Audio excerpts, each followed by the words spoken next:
చేసినారాయణ.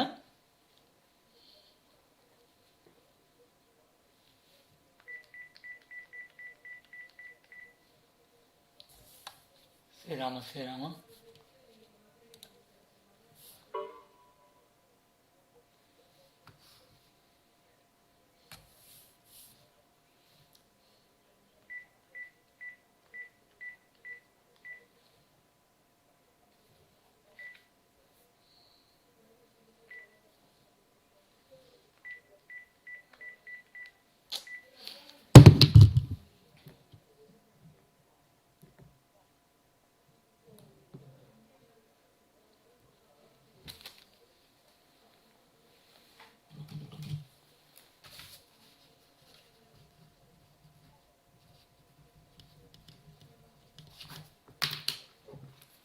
చేసిన లైన్లో ఉండండి. మన వాళ్ళు పాస్ ఒకసారి వినుకొని స్వామిని కలుపుతున్నాను.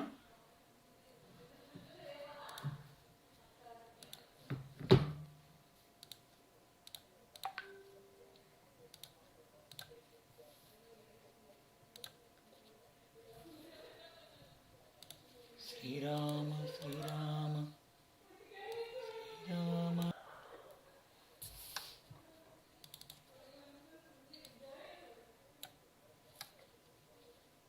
கீசு கீசென்று எங்கும்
కంకణ కంఠహారముల ధ్వనులు వినలేరా?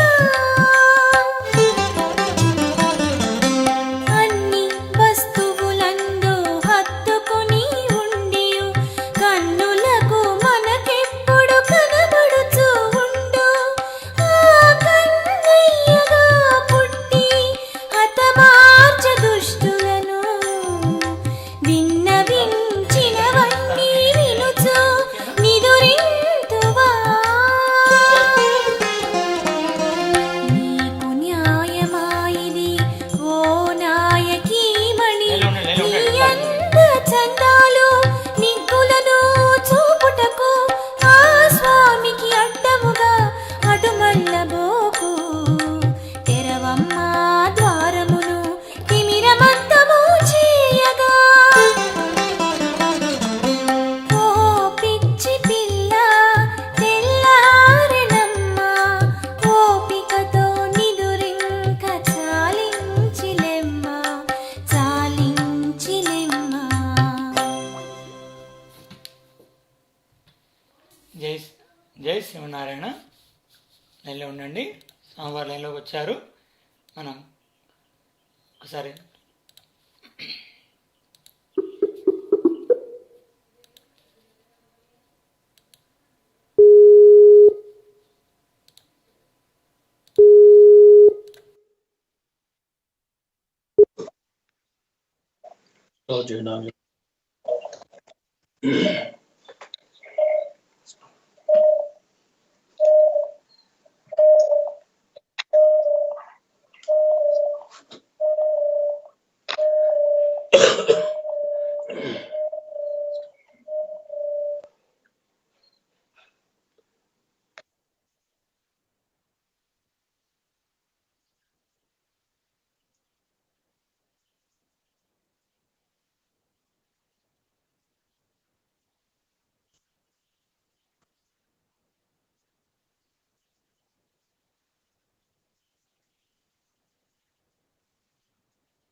हरि ओम।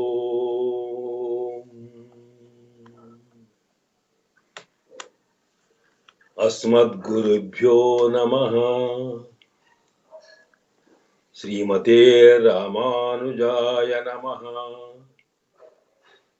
श्रीमन्नारायण चरणौ शरणं प्रपद्ये।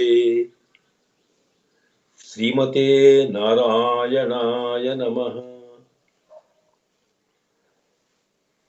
नीलातुङ्गस्तनगिरितटी सुप्तमुद्बोध्य कृष्णम् नीलातुङ्गस्तनगिरितटी सुप्तम् उद्बोध्य कृष्णम् पारार्थ्यं स्वं श्रुतिशतशिरःसिद्धमध्यापयन्ति पारार्थ्यं स्वं श्रुतिशतशिरःसिद्धमध्यापयन्ति सोच्छिष्टायां स्रजि निगलितं या बलात्कृत्य भुङ्क्ते गोदा तस्यै नम इदमिदं भूय एवास्तु भूयः गोदा तस्यै नम इदमिदं भूय एवास्तु भूयः ஆண்டாள் திவ்ய திருவடிகளே சரணம். கீசு கீசென்றெங்கும் கீசு கீசென்றெங்கும் ஆனையிச்சாத்தன்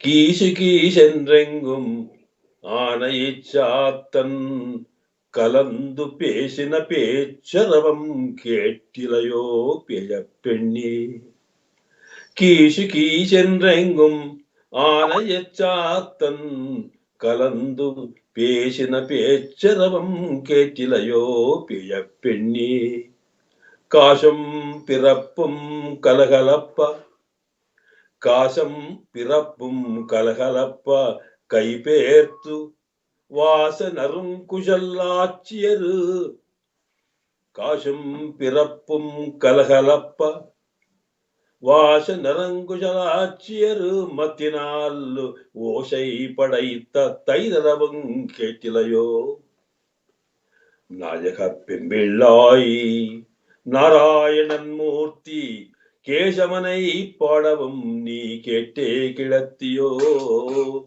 தேசமுடையாய் திராயலோரெம்பாவாய்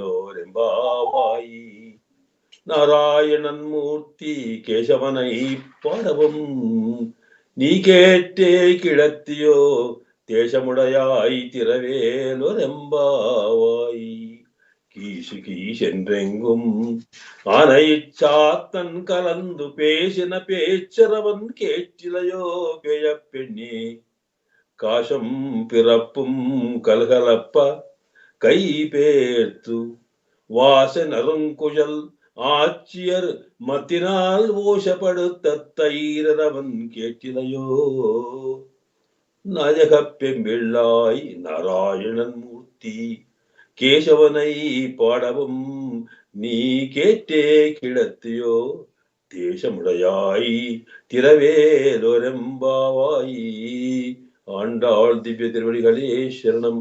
సమస్త పరివారాయ సర్వ దివ్య మంగళ విగ్రహాయ శ్రీ భూనీలా సహితాయ శ్రీమతే నారాయణాయ నమః.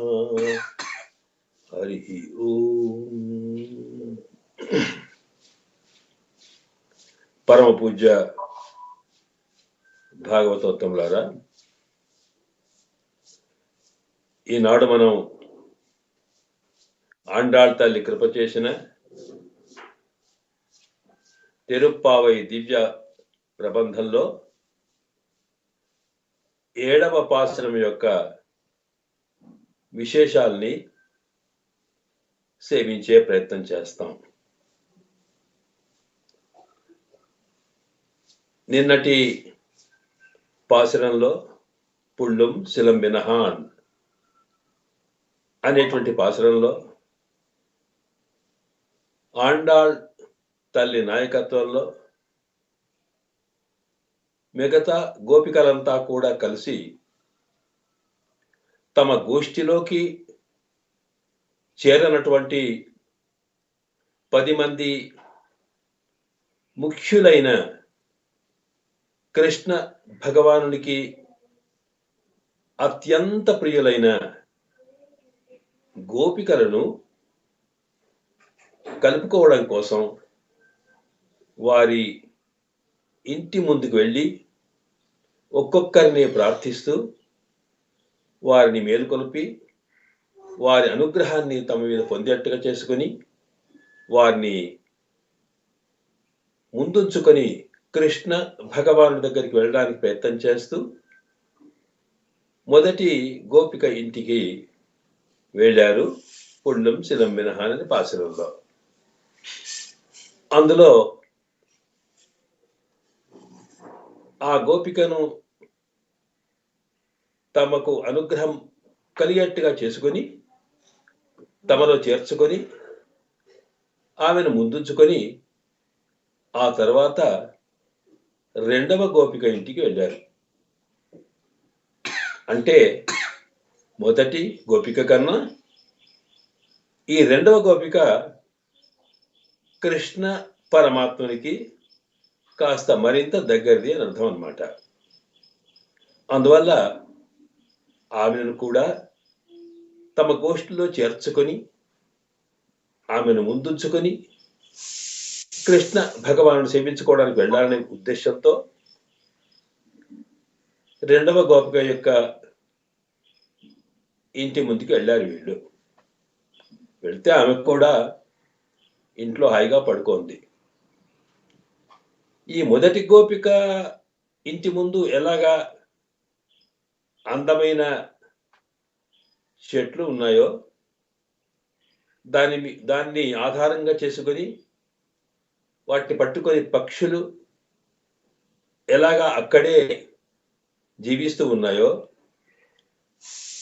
అలాగే ఈ గోపిక ఇంటి ముందు కూడా చుట్టూ చక్కని పచ్చని చెట్లు ఉన్నాయన్నమాట. ఆ చెట్లల్లో కూడా పక్షులు ఉన్నాయి. కానీ అక్కడి పక్షులు సామాన్యమైన పక్షులైతే ఈ చెట్ల మీద మరొక రకమైన విశిష్టమైన పక్షులు ఉన్నాయట. ఆ పక్షులు కూడా ఇక్కడ తాము తెల్లవారుతున్న సమయంలో అవి కూడా ధ్వని చేస్తున్నాయట. ఆ ధ్వనికి కూడా ఆ లోపల పడుకున్నటువంటి గోపిక మేల్కొనలేదు. కనుక అక్కడ ఉండేటువంటి వాతావరణాన్ని దృష్టి పెట్టుకొని గోదా మాత యొక్క నాయకత్వంలోని గోపికలంతా కూడా ఆమెను ప్రార్థిస్తూ మేల్కొలుపుతున్నారమ్మా అని. కీశికీశన్ రంగం ఆనయిచ్చాత్తన్ కలందు పేషన పేచ్చరవన్ కేట్టిలయో కేట్టిలయో కేట్టిలయో అని. కేట్ అంటే విన్నావా, శ్రవణం చేయలేదా అని అడుగుతున్నారన్నమాట. అంటే నిన్నటి గోపికను కూడా ధ్వనులు విని మేలుకున్నావా లేదా అని అడిగినట్టే ఈనాడు కూడా మళ్ళీ ఇదిగో రకరకాల ధ్వనులు ఇక్కడ వస్తున్నాయే, అవి నీ నిద్రను భంగం చేసి మేలుకొల్పాలి కదా, వాటిని విన్నావా లేదా అంటూ చెబుతున్నారు. అంటే పరమాత్మను పొందడం కోసం మనకు 3 లక్షణాలు కావాలని వాటిని ఉపనిషత్తు చెప్పిందని విన్నాం. ఒకటి శ్రవణం, రెండవది మననం, మూడవది నిధిధ్యాస అంటే ధ్యానము అన్నమాట. అందువల్ల ముందు భగవత్తత్వాన్ని విని ఏది మన ఆత్మకి ఉజ్జీవనం కలగజేస్తుందో దాన్ని మనం శ్రవణం చేయాలి. ఈ శ్రవణం చేసిన తర్వాత మనలో ఒక జ్ఞాన ఉదయం కలిగితే అది మేలుకొలుపు జరుగుతోంది అని ముందు శ్రవణ లక్షణాలు చెప్పారు. ఆత్మావా అరే ద్రష్టవ్య, శ్రోతవ్య, మంతవ్య, నిధిధ్యాసితవ్య అనే సూక్తిలో పరమాత్మ దర్శనం కావాలనుకున్నప్పుడు, సాక్షాత్కారం మానసికంగా కలగాలనుకుంటే శ్రవణ మనన నిధిధ్యాసలు కావాలి.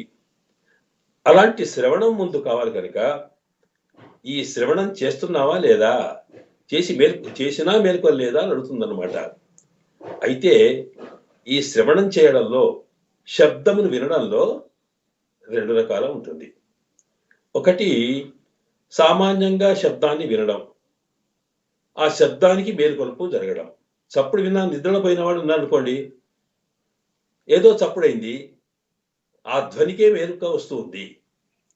ఇలాగా శబ్దమును మాత్రం విని మేలుకొనేటువంటి స్థితి దాన్ని చూపుతూ నిన్నటి పాశరంలో ఆండాళ్ తల్లి వినలేదా అని అడిగింది. అయితే ఆ ధ్వని అనేది కేవలం శబ్దం కాకుండా అర్థాన్ని కూడా వింటే మరింతగా మేలుక వచ్చే అవకాశం ఉందట. కనుక ఇక్కడ అర్థం అంటే ధ్వని వినొచ్చింది, ఇది ఎక్కడిది, ఏమిటి, దేని ధ్వని, దీని అర్థం ఏమిటి అనేది ఆలోచన వస్తే అంటే అన్నమాట. అంటే సాధారణంగా తెలివి వచ్చిన తర్వాత ఆ ధ్వని యొక్క ముఖ్యమైన కారణం ఏమిటో దాని గురించి ఆలోచించేటువంటి మెరుక కూడా వస్తుంది. దాన్నే మన ఉపనిషత్తు ఉత్తిష్ట జాగ్రత్త అన్నది. మేలుకో తర్వాత తెలుసుకో అని. అదిగో ఆ జాగ్రత్త అంటే నీవు మేలుకొని అర్థ జ్ఞానాన్ని కలిగేట్టుగా శ్రవణం చేసినావా అని చెప్పడం కోసం ఈ 2వ పాశరంలో కూడా శ్రవణ విధిని మన ఆండాళ్ తల్లి మనకు ఉపదేశిస్తూ ఉన్నది. అయితే ఈ వినడం అనేటప్పటికీ దీంట్లో నిన్నటి పక్షులకు ఈ పక్షులకు తేడా ఉంది. నిన్నటి పక్షులేమో పుళ్ళుం శిలంబినహానని సామాన్యంగా అవి ఏదో చప్పుడు చేశా, ఏం చేశావో వాటికి అర్థం తెలియలేదు. కానీ ఈరోజు ఇక్కడుండే పక్షులట కీసు కీసు ఎండ్రు ఎంగుం ఆనయచ్చాత్తన్ కలందు పేసిన పేచ్చు అరవంకెట్టిలయో. అవట ఇక్కడ కీసు కీసు అని 2 రకాల ధ్వనులు చేస్తున్నాయి. ఇక్కడ ఉండేటువంటి పక్షులకి ఆనయచ్చాత్తన్ అని పేరు పెట్టుకున్నారు. ఇంతకుముందు ఉన్న పాశరంలో ఆమెను మేల్కొల్పేటప్పుడు ఏ పక్షులు ధ్వని చేస్తున్నాయో చెప్పలేదు, అలాగే ఏ ధ్వని చేస్తున్నాయో కూడా వివరించలేదు. కానీ ఇందులో పక్షుల పేరు చెబుతున్నారు. ఆనయిచాత్తన్ అనేటువంటి పక్షులు అవి గుంపులు గుంపులుగా చేరి ధ్వనులు చేస్తున్నాయి. ఏం ధ్వని? కీచు కీచు అంటున్నాయట. అది వినలేదా నువ్వు అంటే ఆ ధ్వనికే మేలుక రావాలి అంటే అర్థం ఏంటి ఇక్కడ అన్నప్పుడు ఆనయిచాత్తన్ అనే దానికి 2 అర్థాలు ఉన్నాయి ఇక్కడ. కొందరేమో ఆనయిచాత్తన్ అంటే కాటుక పక్షి అంటారు. కాటుక పక్షి అంటే నల్లగా ఉండడమే కాకుండా దానికి ఒక విశిష్టత ఉందట. కనుక ఆనయిచాత్తన్ అవి ఎన్నో పక్షులు కలిసి ఒకదానికొకటి ధ్వనులు చేస్తూ కలుస్తున్నాయట. కనుక కాటుక అన్నప్పుడు మనకు వేదాంతంలో భక్తి అని అర్థం. లేదా కాటుక అనేది దృష్టిని బాగా పెంచేది అని అర్థం. కాటుక పక్షి అంటే అర్థం ఏమిటి? చక్కని దృష్టి కలది. దృష్టి అంటే జ్ఞానం. అందువల్ల కాటుక పక్షి అన్నప్పుడు ఏంటి? జ్ఞానము కలవాయి అంటే జ్ఞానులు అని అర్థం అన్నమాట. పక్షి అంటే ఆచార్యులు అనే భావన నిన్న విన్నాం మనం. 2 రెక్కల ఆధారంగా ఆకాశంలో పక్షి ఎలాగ ఎగురుతోందో అలాగే ఆకాశ స్వరూపుడైన పరమాత్మ యొక్క దివ్య తత్వంలోకి జ్ఞానము అనుష్ఠానం అనే రెండింటిని ఆధారంగా చేసుకుని ఆచార్యుడు తాను భగవతత్వాన్ని అనుభవిస్తూ అందులో విహరిస్తాడు అనేది గుర్తు కోసం పక్షిని చెబుతారు. మనకు బాగా తెలిసింది, దాన్ని మనం వివరించుకున్నాం నిన్న. కనుక ఆ పక్షులు అనేటప్పటికి ఇక్కడ జ్ఞానులు అయినటువంటి ఆచార్యులు అన్నమాట.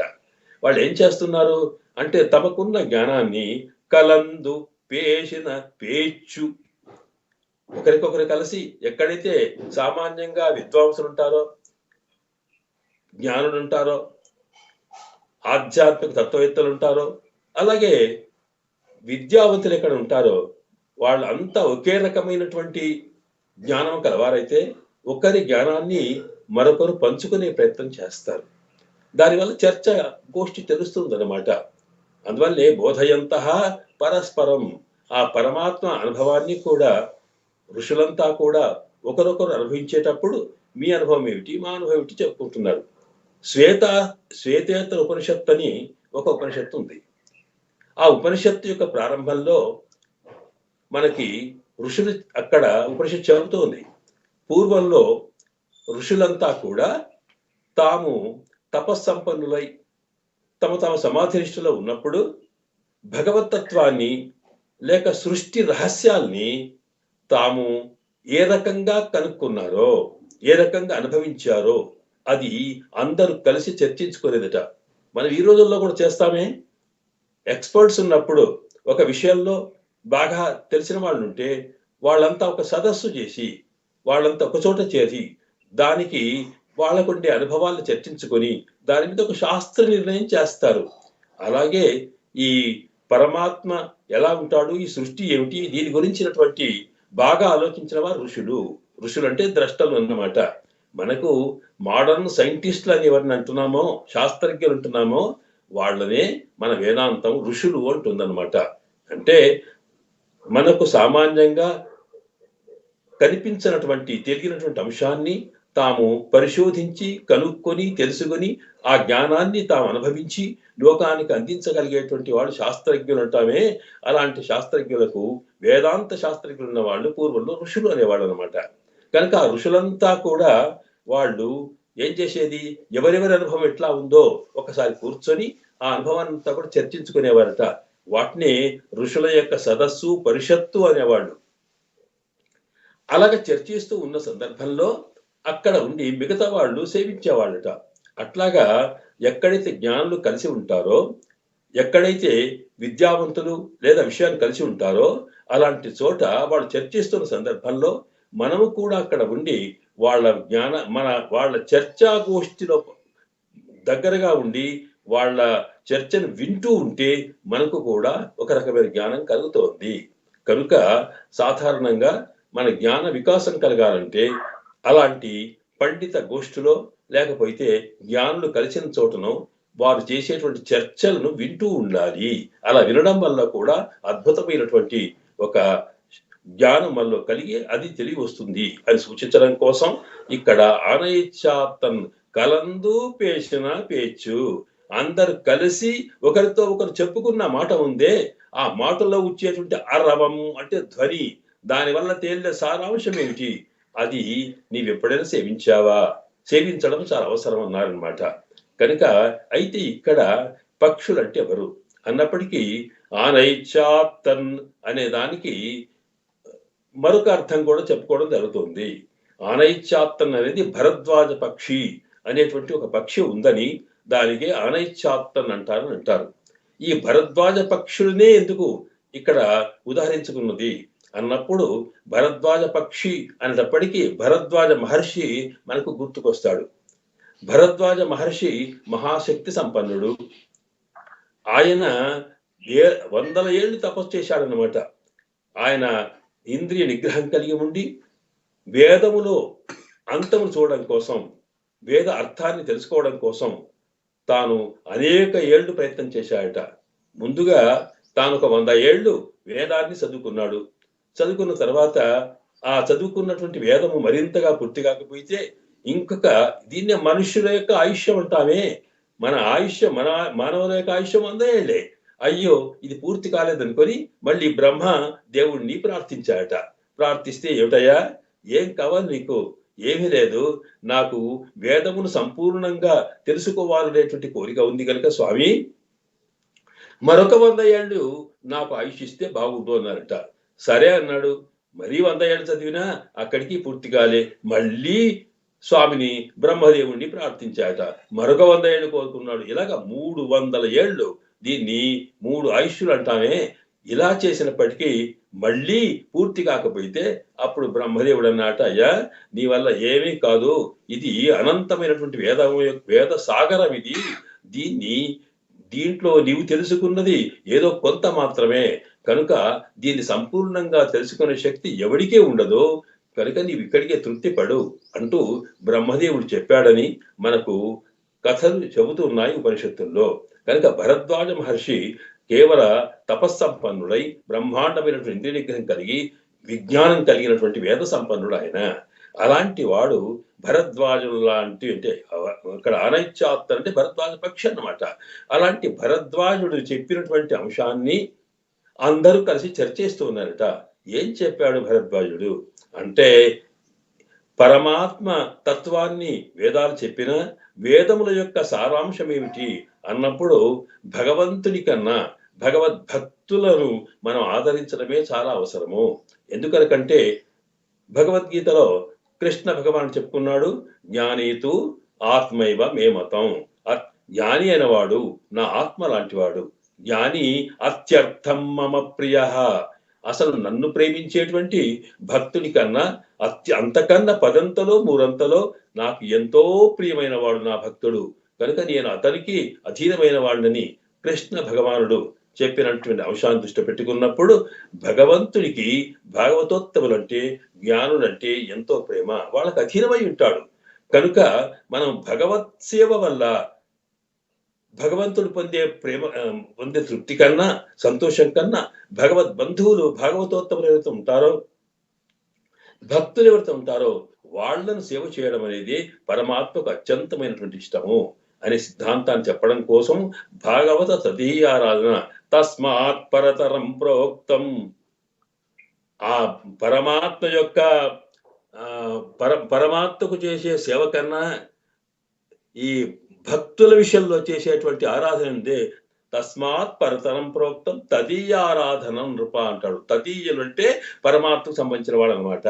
కనుక భగవత్ సంబంధీకులైన వాళ్లకు మనం చేసేటువంటి సేవ ఆరాధన ఏదో ఉందో అది చాలా గొప్పది అనే అంశాన్ని భరద్వాజుల వారు చెప్పారు. చెప్పడమే కాదండి, వారు చెప్పడం అనేది సాధారణంగా దానికన్నా ప్రధానంగా వారు ఆచరించి చూపించారు. భరద్వాజ మహర్షి తాను ఇవ్వదలుచుకున్న సందేశాన్ని, అంటే భాగవత తదీయారాధనలో ఉండే విశేషాన్ని చూపడం కోసం మనకు రామాయణంలో భరద్వాజ బిందు అనేది ప్రత్యేకమైన విషయాన్ని వాల్మీకుల వారు మనకు వర్ణిస్తారు. అంటే భరద్వాజ మహర్షి దగ్గరికి ముందు అరణ్యవాసం చేసే సందర్భంలో శ్రీరామచంద్రుడు సీతాలక్ష్మణులతో పాటు ముందు భరద్వాజ మహర్షి ఆశ్రమానికి వెళ్ళారు. వెళ్ళిన తర్వాత అక్కడ మేము ఎక్కడ ఉంటే బాగుంటుందో, ఏ ప్రాంతంలో ఉండాలో మీరు ఆజ్ఞ ఇవ్వండి అని కోరడం కోసం, వారిని సేవించుకోవడం కోసం భరద్వాజ మహర్షి దగ్గరికి శ్రీరామచంద్రుడు వెళ్ళాడు. వెళితే ఆ వచ్చిన వాడు అతిథి కనుక రాముడు పరమాత్మ అనే సంగతి భరద్వాజ మహర్షికి బాగా తెలుసు. భరద్వాజుడికే కాదు, అక్కడుండే ఋషులందరికీ తెలుసు. కనుక సాక్షాత్తుగా పరమాత్మనే తన దగ్గరికి వచ్చినప్పుడు ఆయనకు ఎన్ని రకాల సేవలు చేయాలో, ఎన్ని రకాల వారికి ఆరాధన చేయాలో ఉన్నప్పటికీ కూడా ఆ రాముడికి ఆయన ఏం చేశాడు, అక్కడ ఉండేటువంటి ఆ అడవిలో ఉండేటువంటి ఆశ్రమ ప్రాంతాల్లో ఉండే చెట్లలో ఉండేటువంటి పళ్ళను తీసుకొచ్చో, అక్కడ దొరికే కందమూలాలను తీసుకొచ్చో వారికి అతిథి సత్కారం చేశారు. అవే పుచ్చుకున్నాడు రాముడు. సీతారామలక్ష్మణుడు వెళ్ళిపోయినారు అక్కడి నుంచి వారి ఆజ్ఞను బట్టి చిత్రకూట పర్వతానికి.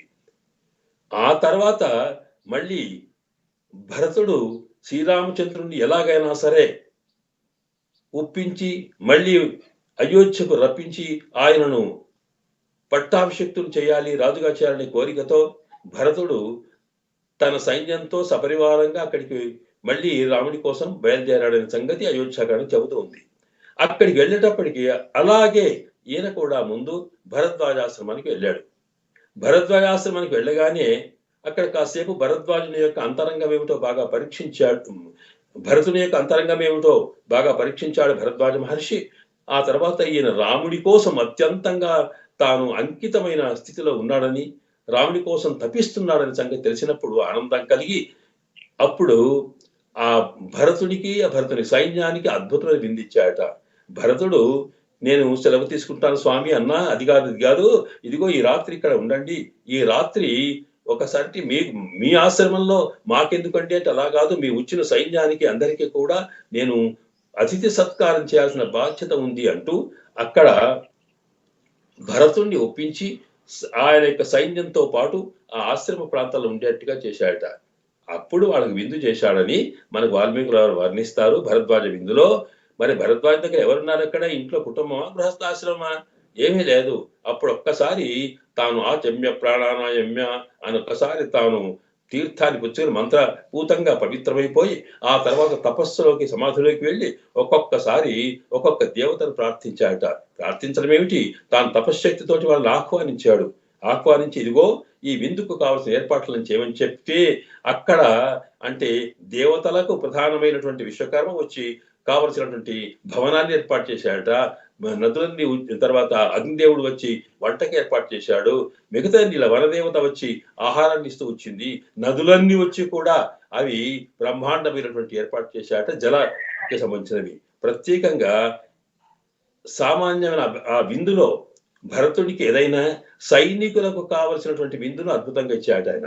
అంటే అర్థం ఏమిటి, మన ఇంటికి అతిథి వచ్చినప్పుడు మన అలవాటు ఎట్లా ఉన్నా అతిథి సంతోషం కలగాలన్నప్పుడు అతిథికి కావలసినటువంటి అవసరాలు ఏమిటో తీర్చుకొని వాళ్లకు కావలసిన అవసరాలు తీర్చాలనేది సిద్ధాంతమట. అందువల్ల ప్రత్యేకంగా సైనికులైన వాళ్లకు మదిర అంటే సారా మొదలగునవి మత్తు పదార్థాలు పుచ్చుకోవడం అనేది వాళ్ళకి అలవాటు కనుక తక్షణం వాళ్ళ కోసం రకరకాల వృక్షాల నుండి రకరకాల పళ్ళ నుండి రకరకాల విధాలుగా మరి మత్తు పదార్థాలు తయారు చేసి వాళ్ళకి ఇష్టమైనంత పుచ్చుకున్నట్టుగా చేశారట. అదంతా కూడా అక్కడ వచ్చిన నదులకు అప్పగించారట. ఇలా నదులలాగా ప్రవహించేటువంటి దాన్ని అందరూ పుచ్చుకోవడమే కాకుండా ఇక అక్కడి నుంచి బయలుదేరడానికి సిద్ధం కాలేదట. భరతుడు అన్నాడు, ఏమయ్యా మనంతా వెళ్దామా అంటే ఇంకా వెళ్ళేది ఎక్కడ లేదు పోమన్నారట. అంటూ అక్కడ వాల్మీకుల వారు చెప్తారు అక్కడ అంటే మేము అయోధ్యకు వెళ్ళము, నగచ్చామి నైవ గచ్చామి, ఎక్కడికైనా సరే మేము అయోధ్యకు రాము, అటు అడవిలోకి రాము అంటూనే స్వామి ఇదిగో భరత నీకు క్షేమం కలుగాక, కుశలం భరతస్యాస్తు అలాగే రామస్యాస్తు తథా సుఖం అంటారు. అంటే నీకు క్షేమం వాడికి క్షేమం అని బాగా తాగి అక్కడే పడుకొని ఇక జరగం పోమన్నారట. మేము ఎప్పుడు ఇక్కడే ఉంటామని. అంటే అంతగా తృప్తి కలిగేంతగా ఆ సైన్యానికి అక్కడి వాళ్ళందరికీ కూడా భరతుడు విందు చేశాడు. అంటే దీంట్లో మన పెద్దలు చెప్పిన రహస్యం ఏమిటి అంటే రాముడు వచ్చినప్పుడేమో కేవలం కందమూలాలతోటే విందు చేసి పూర్తి చేసినటువంటి వాడు రాముని యొక్క భగవద్భక్తుడైనటువంటి భరతుడు ఆయనకు సంబంధించిన అందరికీ కూడా అద్భుతమైన విందు ఇవ్వడం ఉద్దేశం ఏమిటి అంటే తస్మాత్ పరతరం ప్రోక్తం తదీయారాధనం. ఎందుకంటే తనకు చేసిన దానికన్నా తన భక్తులకు చేసినటువంటి మర్యాదనే సంతోషపడతాడు స్వామి. కనుక ఇది భరద్వాజ మహర్షి తాను ఆచరణ రూపంలో చూపించినటువంటిది. కనుక ఆనయచాత్తన్ అదే అంశాన్ని జ్ఞానులంతా గురించి కూర్చొని చర్చిస్తున్నారట. అంటే భగవత్ సేవ భగవంతునికి తృప్తి కలగాలనుకున్నప్పుడు ఏలా ఉండాలి అంటూ చివరికి భాగవతోత్తముల ద్వారా భాగవతోత్తములు సేవ చేయడమే, భాగవతోత్తములు మనం ఆదరించడమే పరమాత్మకు సంతోషం అంటూ భక్తేషు ప్రీతి అత్యధికామత అని చెబుతాడట స్వామి. నాకన్నా నా భక్తుల మీద, నా భక్తుల కన్నా వారి భక్తుల మీద నాకు అత్యంతమైనటువంటి ప్రేమ ఉంటుంది అన్నారట. కనుక పరమాత్మ ప్రేమ పొందాలనుకున్నప్పుడు భగవంతుని కన్నా భగవద్భక్తులకే మనం ప్రాధాన్యత ఇవ్వడం, అలాగే భాగవతోత్తములలోనే పరమాత్మను దర్శించుకోవడం అనేది సిద్ధాంతమని, అదే సిద్ధాంతాన్ని మన సంప్రదాయంలో మన పూర్వాచార్యులు కూడా చేశారు. అలాగే అక్కడ ఏంటంటే మనకి కులశేఖర ఆళ్వాళ్ళు అంటారే తద్భృత్య పరిచారక భృత్య అని చెప్పి స్వామి నన్ను ఇంకెక్కడా కాదు, నీకు భృత్యులు ఎవరైతే ఉంటారో, నీకు దాసులు ఎవరైతే ఉంటారో, వాళ్ళకన్నా దాసులు ఎవరైతే ఉంటారో, వాళ్ళకన్నా దాసులు ఇలాగ 7 తరాల దాకా ఉన్నవాడు ఉన్నారే, వాళ్ళ కన్నా వాళ్ళ సేవకుడిగా నన్ను భావించమని చెప్పి మన కులశేఖర ఆళ్వాళ్ళు అంటారు. అలాగే యామునమునుడు కూడా స్తోత్రతల్లో చెప్పేటప్పుడు ఇంకా నాకు ఎక్కడా అవసరం లేదు స్వామి, దేవర వారిని సేవిస్తూ పరమాత్మకు భక్తులైన వారి యొక్క భవనేశ్వస్వపి కీట జన్మమే, నాకు ఎక్కడా పుట్టించకు, నేను చేసిన కర్మ ఫలితంగా నాకు ఏ రకమైన జన్మ వచ్చినా సరే, చివరికి ఒక పురుగుగా పుట్టినా సరే, ఆ పురుగుగా పుట్టడం అనేటువంటిది ఎక్కడో కాకుండా నీ భక్తులైన వారు భగవద్భక్తులైన భాగవతోత్తముల ఇళ్లలో నన్ను పుట్టిస్తే అక్కడే నేను ఏదో రకంగా జీవిస్తానన్నారు యామనములు.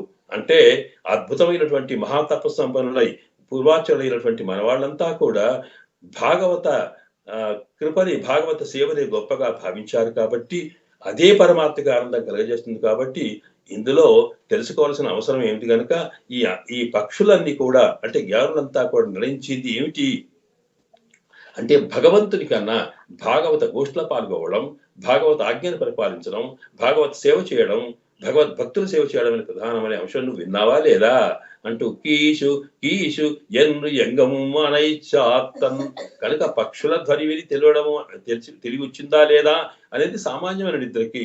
అలా కాకుండా అర్థానికి వెళ్ళినప్పుడు జ్ఞానోదయం కలగడానికి అన్నప్పుడు నీకు తెలిసిన జ్ఞానం కన్నా ప్రధానమైన ముఖ్యమైన జ్ఞానం ఉందే అది అదిగో ఆ భరద్వాజ పక్షులు తెలుపుతున్నాయి విన్నావా అని అడిగారట. ఎందుకంటే అక్కడ ఉన్నటువంటి అందులో పడుకున్నటువంటి ఆ గోపిక నిన్నటి గోపిక కన్నా ఈమెలో విశిష్టత ఉందట. ఈ విశిష్టత ఏమిటి అనే దానికి మేము ప్రతి పాసురంలో కూడా ఆ గోపికలో ఉండేటువంటి ప్రత్యేకతను తెలపడం కోసం ఆండాళ్ తల్లి పేరులోనే చెబుతుంది. ఇక్కడ ముందు పేయ పెన్ని ఓ పిచ్చి పిల్ల అని పిలిచిందంట. పేయ పెన్ని, పెన్ అంటే స్త్రీ అని అర్థం అనమాట. అంటే పిచ్చి పిల్ల, నిన్నటి పిల్లనేమో నిన్నటి పుళ్ళుం శిలంబినహాన్ పాసరంలో నువ్వు శ్రవణం చేశావా అన్నటువంటి ఆవిడను పిల్ల అని మాత్రమే అన్నారు. ఆవిడ వట్టి పిల్ల. పిల్ల అంటే అర్థం ఏంటన్నమాట, జ్ఞానము తక్కువ కలదే అని అర్థమే కదా. కనుక ఆమె కొత్తగా భగవత్ సేవలో, భగవత్ ఆరాధనలో, పరమాత్మ అనుభవంలో కొత్తగా సేవించింది కనుక ఆవిడకు పరమాత్మ కృష్ణుడు తప్ప మరొకటి ఇష్టమే లేని స్థితి. దాన్నే ముగ్ధ దశ అంటాం. ముగ్ధ దశ అంటే కొత్తగా మరి తాను దాంపత్య జీవితంలోకి చేరినది అన్నమాట. ఉదయజ్జవ్వన ముగ్ధ అంటే 16 అప్పుడప్పుడే యవ్వనలోకి వచ్చి తాను ప్రేమ తత్వానికి వెళుతున్నటువంటి వయస్సును ముగ్ధ దశ అంటాం. అలాగే ఈ ఆత్మ, ఈ గోపిక యొక్క ఆత్మ కూడా నిన్నటి పాశురంలో ఆవిడ కృష్ణ భగవాను కొత్తగా చేరుకున్నది కనుక ఆమెను పిల్ల అని పిలిచారు. మరి ఇవేం పిల్ల కాదు, ఇంతకన్నా కాస్త పైదే, వయసులో పెద్దదే, జ్ఞానం కలదే. కానీ ఈమెకేముందట, ఈమెకు పిచ్చి ఎక్కువనట. అందువల్ల పేయ పెన్ని అన్నారు. పేయ అంటే పిచ్చి కలిగినటువంటి తల్లి, స్త్రీ అని అర్థం అనమాట.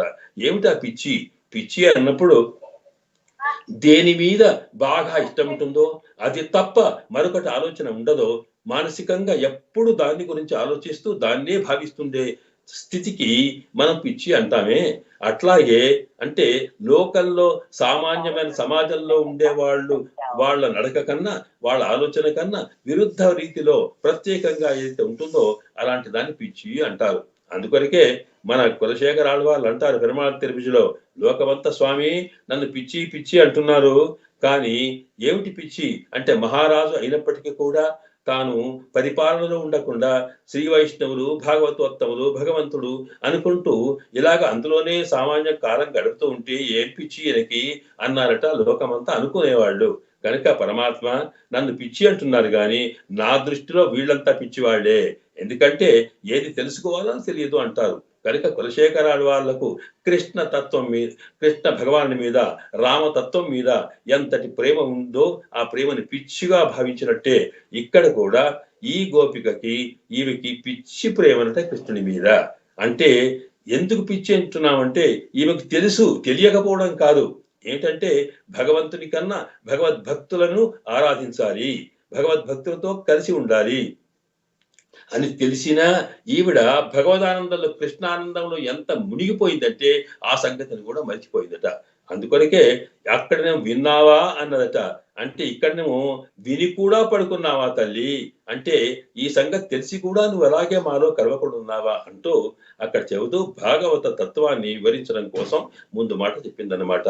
కనుక ఇక్కడ కీషు ఎన్రంగుం ఆ పక్షులన్నీ కూడా కీషు కీషు అంటున్నాయట. అంటే రెండు ధ్వనులు చూపించారు అక్కడ. ఈ కీషు పక్షుల ధ్వని వల్ల తెలవడం ఏమిటి అంటే మనకు ఒక అంశం తెలియాలి. సామాన్యంగా పరమాత్మ మనకి ఇవ్వాల్సిన జ్ఞానాన్ని రెండు రకాలుగా ఉంచాడు. ఒకటేమో శాస్త్రము ద్వారా మనకు అందించాడు. ఆ శాస్త్రం ఏమేమి చెబుతుందో ఆ తత్వాన్ని మనం అర్థం చేసుకోవడం కోసం తగినటువంటి జ్ఞానాన్ని ఇచ్చాడు. అదే కాకుండా తాను సృష్టించిన ప్రకృతిలో మనకు తెలుసుకోవలసిన అనేకమైన అంశాలని కూడా అందులో ఇచ్చారు. అందులో ఇమిడిచిపెట్టాట. అంటే శాస్త్రాన్ని ఆచార్యుల ద్వారా మనం సేవించి ఆ తత్వాన్ని, ఆ జ్ఞానాన్ని పొందాలి.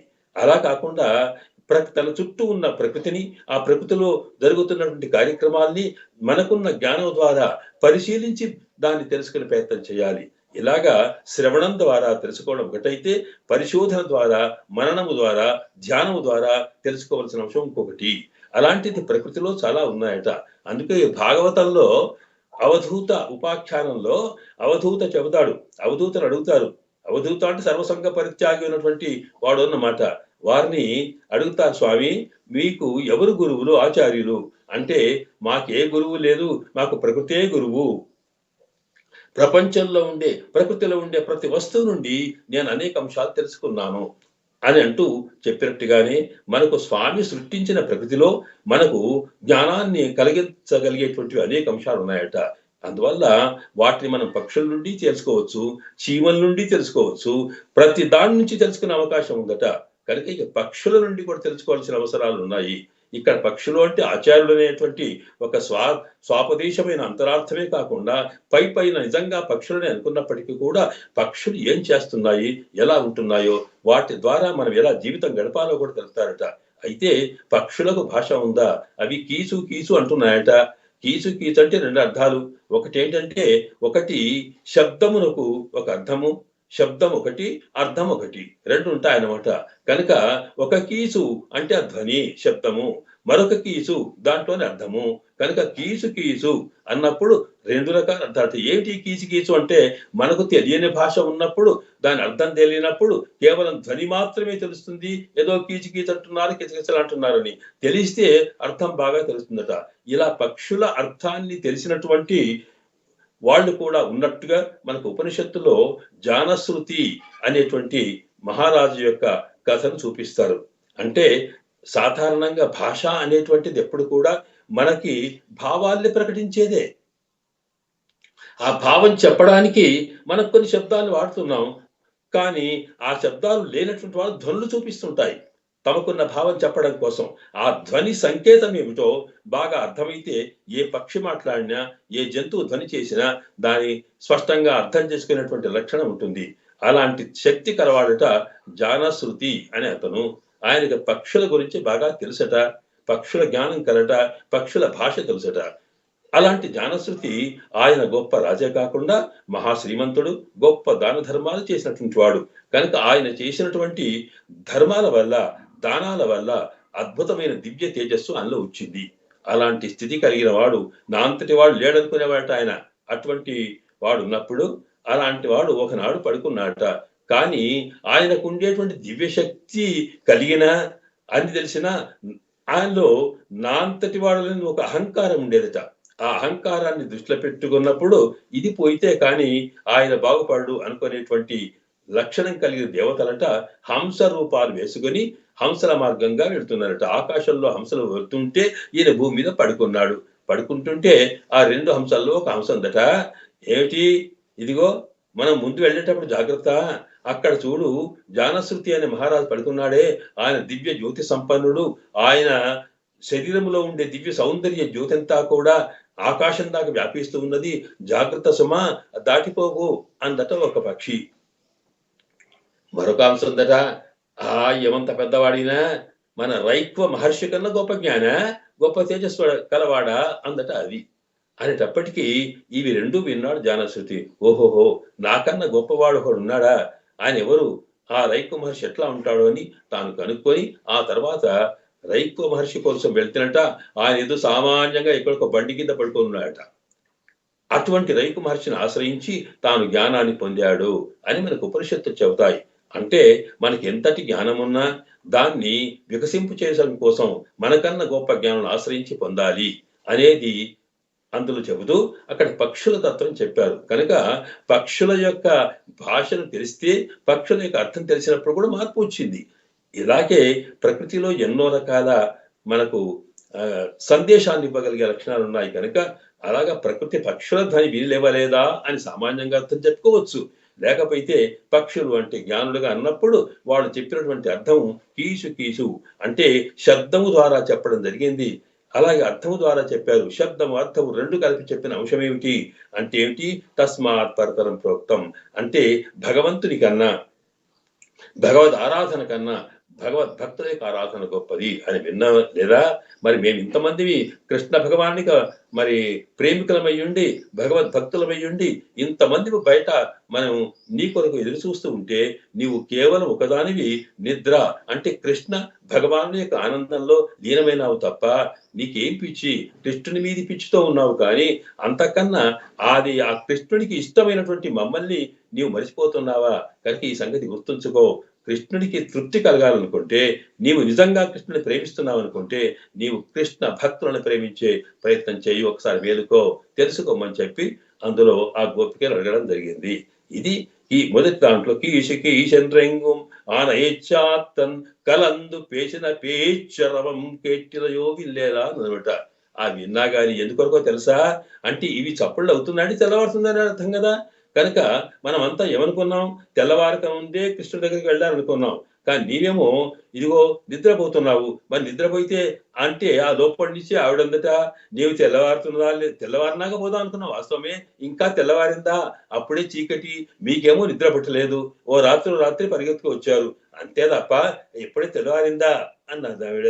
అంటేనే అమ్మ తెల్లవారుతున్నట్టుగా పక్షులు కూస్తున్నాయి కనుక ఇది నీకు తెలియాలి కదా తెల్లవారినట్టు అని ఒక గుర్తు చూపించారు.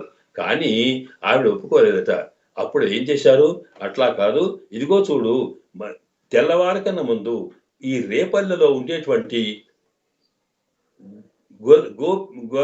గోపస్త్రీలంతా కూడా అంటే గొల్ల వనితలంతా కూడా కృష్ణుడి కోసము తాను చల్లలు చెరికి వెన్నలు తీస్తారు సుమా. అది కూడా అదిగో చూడు అక్కడే నీకు వినొస్తుందా లేదా? అద్భుతమైనటువంటి ఎక్కడ చూసినా ప్రతి ఇంట్లో కూడా చల్లలు చెలికేటువంటి ధ్వని వస్తుంది, విన్నావా? అది నీకు వినరావా లేదా అంటూ రెండవ వాక్యంలోకి వెళ్ళారనమాట. కీషికి ఈశంద్రంగుం ఆనైచ్చాత్తన్ కలందు పేషన పేచ్చరవం కేట్టిలయో పేయ పెన్నే காஷம் பிறப்பும் கலகலப்ப கைபேர்த்து வாசனரும் குழல் ஆட்சியர் மத்தினால் వశపడుతై తైరవన్ కేటిలయో. మరొక ధ్వని వినలేదా? దీనికి తెలివి లేకున్నా దాంతోటైనా నీకు మెరుకులకు రావాలే. ఏమిటది? అదిగో వాళ్ళంతా చల్లలు చెలుగుతున్నారు, ఆ ధ్వని వినొచ్చిందా లేదా అందట. అంటే ఇక్కడ మనకు భాగవతంలో ఒక అద్భుతమైన సన్నివేశం ఉన్నది. కృష్ణ భగవానునికి అత్యంతమైన ప్రియమైన వ్యక్తి ఉద్ధవుడు. ఆ ఉద్ధవుడికి కృష్ణుడి మీద అత్యంత ఆయన నిమిషం కూడా విడిచి ఉండని వాడు అనమాట. అలాంటి ఉద్ధవుణ్ణి కృష్ణ ఒకసారి అంటే ఏమిటి, తాను రేపలను విడిచి మధురకు వచ్చి అక్కడ కంసావధ జరిగిన తర్వాత కొంతకాలం మధురలో ఉన్నాడు కృష్ణుడు. అప్పుడు ఆయనకు ఆలోచన కలిగింది, నన్ను పెంచి పోషించిన మా అమ్మ నాన్న తల్లి తండ్రి నందగోపుడు యశోద ఎట్లా ఉన్నారో, నేను అక్కడ లేకపోవడం వల్ల నా కోసం ఎంత బెంగ పెట్టుకున్నారో, అలాగే గోపికలంతా కూడా నేను ఉన్నంతసేపు నన్ను ఎంత ప్రేమించారు, నా కోసం వాళ్ళు ఎంత తపిస్తున్నారో తెలుసుకోవాలి అనుకున్నాడు కృష్ణుడు. కనుక తన సమాచారం అందించాలనుకొని ఉద్ధవుణ్ణి తన వైపు నుంచి సందేశాన్ని ఇస్తూ రేపల్లకి పంపించాడు మధుర నుంచి. ఉద్ధవుడు అక్కడికి వెళ్ళి సరే యశోదా నందగోపలను కలుసుకున్నాడు. కృష్ణతత్వానంతా చెప్పి కృష్ణుని యొక్క క్షేమం చెప్పాడు. చెప్పితే నందగోపుడు ఆ ఉద్ధవుణ్ణి రాత్రి అక్కడ ఉండమన్నాడు. రాత్రి ఉంటే తెల్లవారుజామున చూస్తే ఇదిగో ఇవన్నీ వినొచ్చినాయట. అక్కడ తెల్లవారు ఎవరేం చేస్తున్నారు ఆయన దానికట ముందు అక్కడ ఉండేటువంటి ప్రతి ఇంట్లో కూడా పెరుగు చిలకడం చల్లం చిలకడం కనిపించింది. ఆ ధ్వని వస్తుంది. దాన్నే మనకు భాగవతంలో చెప్తారు, ఉద్గాయతీనం అరవిందలోచనం వ్రజాంగనానం ఉద్గాయతీనం అరవిందలోచనం ప్రజాంగనానాం దివమసృశ్యతు దద్నశ్చ నిర్మందన శబ్దమిశ్రితో నిరస్యతే యేన దిశామ మంగళం. అంటారు భాగవతంలో. ఉద్గాయతీనాం అరవిందలోచనం. ఆ వాళ్ళు ఆ ధ్వని ఎట్లా వస్తుంది, ఉద్ధవుడు ఎట్లా విన్నాడు అని దాన్ని వర్ణించేటప్పుడు గొల్లవనితలు వాళ్ళ తల్లులంతా కూడా తాము చల్లలు చిరికే ముందట ఉదయమే లేచి స్నానాలు చేసి పట్టు చీరలు కట్టుకొని అలాగే ఆభరణాలు ధరించుకొని చక్కగా సిగలో పూలు ముడుచుకొని ఇల్లంతా కూడా దీపాలు పెట్టి అలికి ఆ తర్వాత తాము పెరుగు చిలకడం ప్రారంభం చేశారట. అంటే ఎందుకు ఇది, అక్కడ ఎందుకు ఇలా చెప్పాడు అంటే ఇది కృష్ణ భగవాను కోసం చేస్తుంది కనుక కృష్ణుని పరమాత్మగా మనసులో భావించుకొని ఆ పరమాత్మకు ఎలా పవిత్రంగా ఉండి చేయాలో ఆ భావంతో చేస్తున్నారట. అది మనకి భాగవతంలో వర్ణిస్తారు అక్కడ. ఆ తర్వాత విష్ణు పురాణాలు కూడా అదే అంశాలు చూపిస్తారు. అక్కడ పోయిన తర్వాత వాళ్ళేంటి చల్లలు చెలుగుతున్నారట. చెరిగేటప్పుడు కృష్ణ నామాన్ని తెలిపేటువంటి గానాలు చేస్తున్నారట. ఆ కృష్ణ కృష్ణ కృష్ణ అనేటువంటి తత్వం మనసులో భావన వచ్చినా కొద్దీ వాళ్ళు ఆనందం పెరిగి ఆ స్వామిని గురించినటువంటి గానాలు చేస్తున్నారట. ఎట్లా అంటే ఉద్గాయతీనాం అంటే ఇక లోపల ఆగకుండా గొంతంత ఎత్తి అద్భుతంగా కృష్ణ నామాన్ని తెలుపుతున్నటువంటి భజనలు చేస్తూ చల్లలు చెలుపుతున్నారట.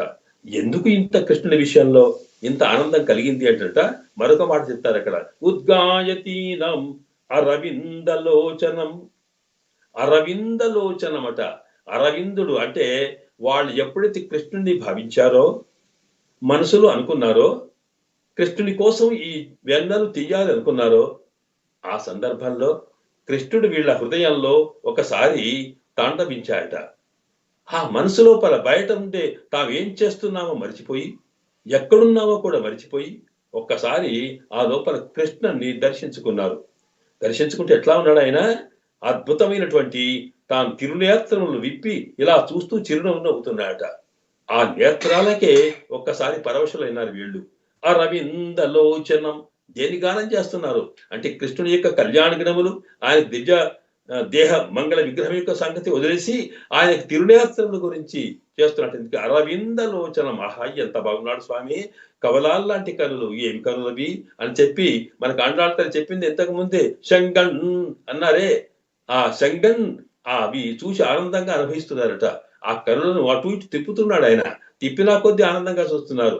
అరవిందలోచనం అని అంటే ఇక్కడ సామాన్యంగా కృష్ణుడు పరమాత్మ యొక్క అవతార రూపము. ఈ పరమాత్మను మనం ఎప్పుడైనా పరమాత్మ సాక్షాత్కరిస్తే ఆయన గుర్తించాలనుకున్నప్పుడు మనం ఏం చేయాలి, ఎట్లా గుర్తించాలనడానికి మనకు ఉపనిషత్తుల నుండి పురాణాల దాకా చెప్పింది ఒకటే మాట. ఏమి లేదు, ఎవరైతే దివ్యమైన నేత్రములు ఉంటాయో ఆ నేత్ర సౌందర్యాన్ని బట్టే ఈయన పరమాత్మ అని మనం చెప్పొచ్చునట.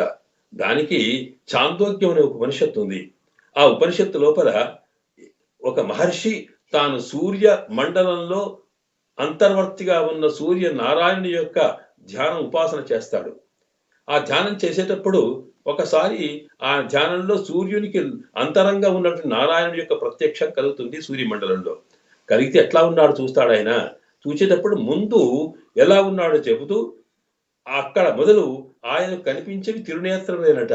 అందువల్ల అక్కడ కప్యాసం పుండరీకమేవ అక్షిణి. అబ్బా, ఎంత వికసించినటువంటి కమలాల లాంటి దివ్యమైనటువంటి ఆ తిరునేత్రములు స్వామివి అన్నాడు ఆ ఋషి. ఆ ఋషి అక్కడికే తాను అద్భుతమైనటువంటి ఆనందం పొందాడట.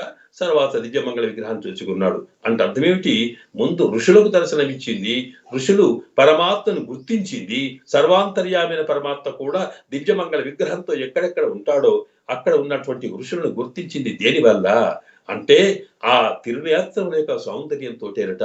అంతేకాదు, మనకు తెలుసు సాధారణంగా ఋషులంటే తాము తపస్సంపన్నులై తాము ధ్యానం చేసి తమ ప్రయత్నం వల్ల పరమాత్మ యొక్క తత్వాన్ని దర్శించుకునే ప్రయత్నం చేసిన వాళ్ళు.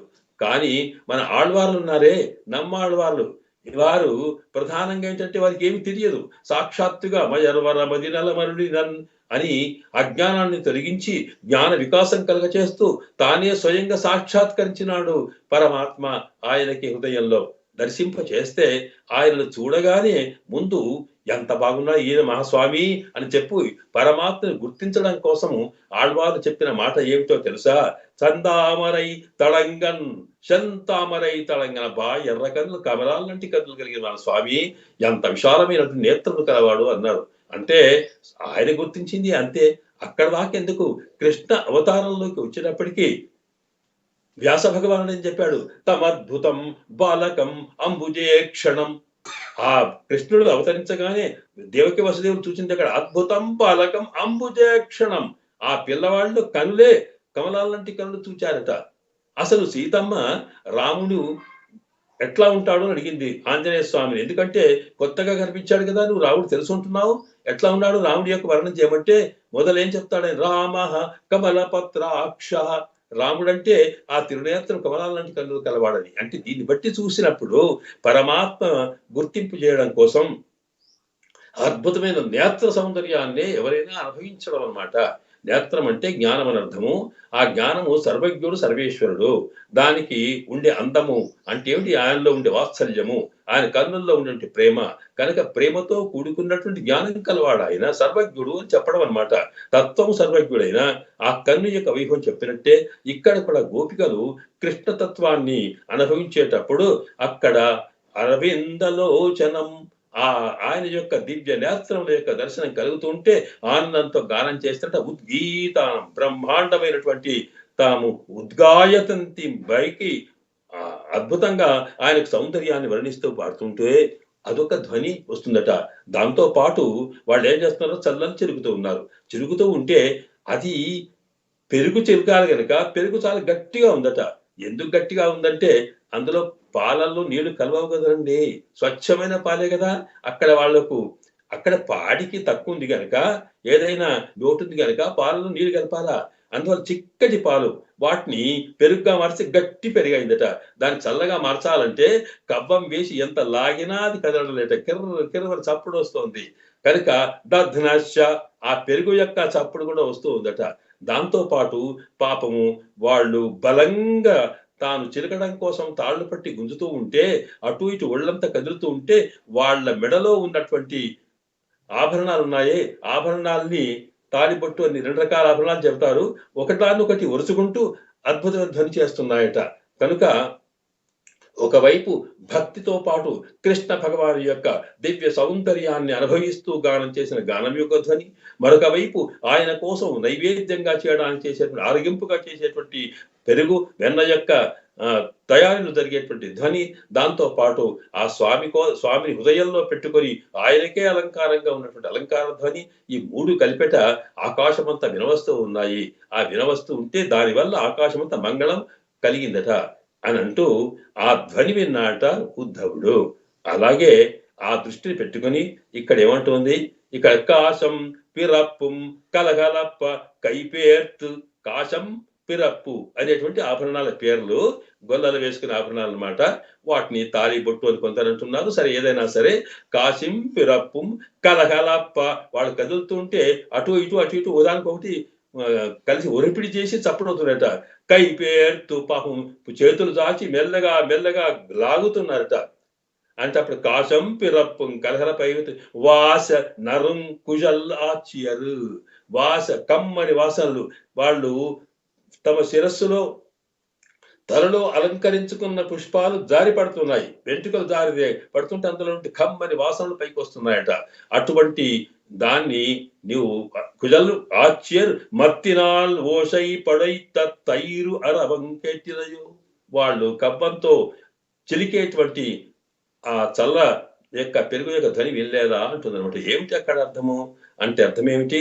భాగవతోత్తములకి అంటే ఆరాధన చేసేటువంటి స్థితిలో మనం ఏం చేయాలి అన్నప్పుడు భగవంతుని యొక్క ఆరాధన కన్నా భక్తుల ఆరాధన గొప్పది అని విన్నావా అన్నప్పుడు ఆరాధన చేయడం అనేటప్పుడు ఎలా ఉంటుంది అంటే నీవు ఏ ఆరాధన చేసినప్పటికీ కూడా అది భక్తులకు ప్రీతికరంగా చేస్తే భగవంతునికి ప్రీతి కలుగుతోంది.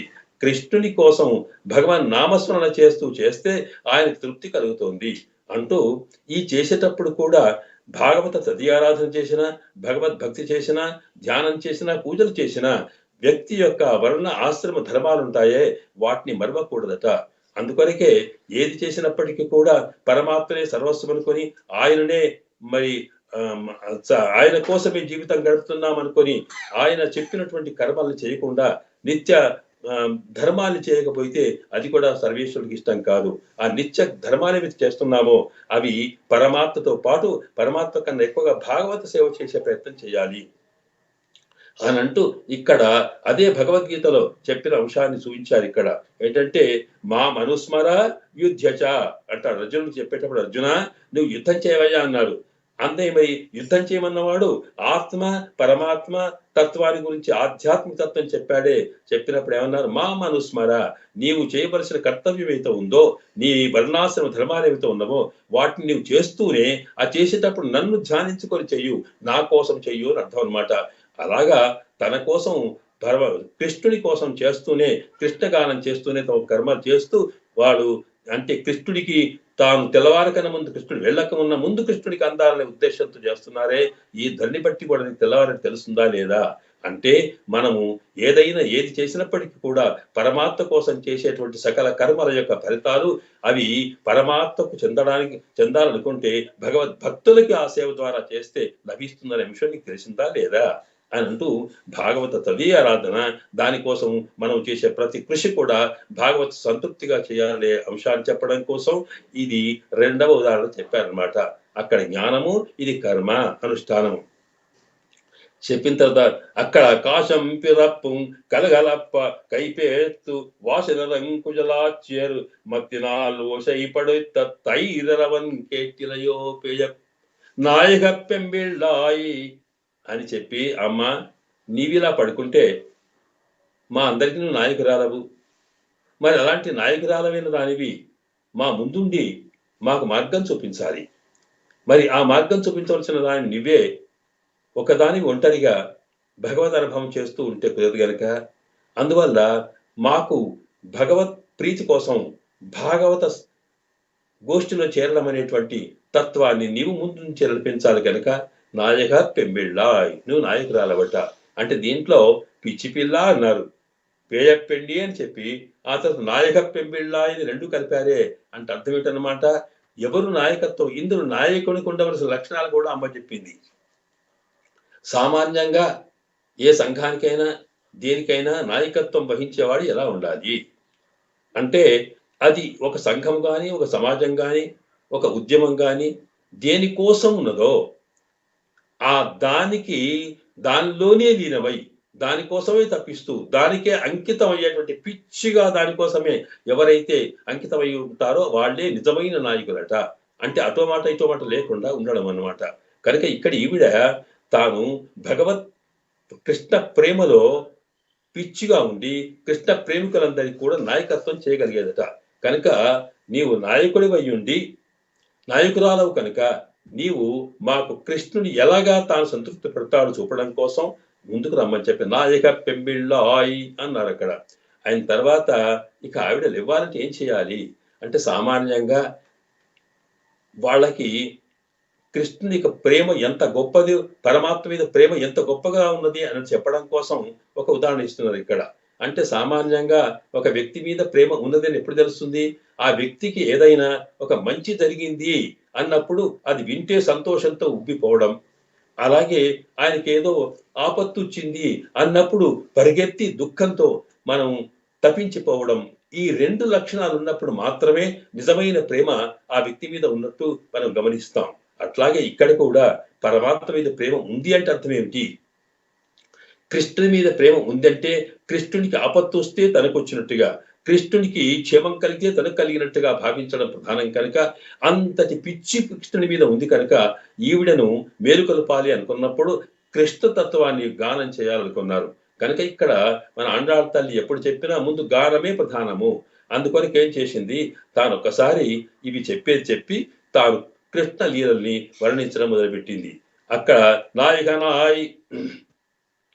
నాయక పెంబిళ్ళాయ్ నారాయణన్ మూర్తి కేశవనై పాడவும் నీకేట్టే కిడత్తియో అమ్మా మేము పాటలు చేస్తున్నాం తెలుసా? ఏం గానం చేస్తున్నాం?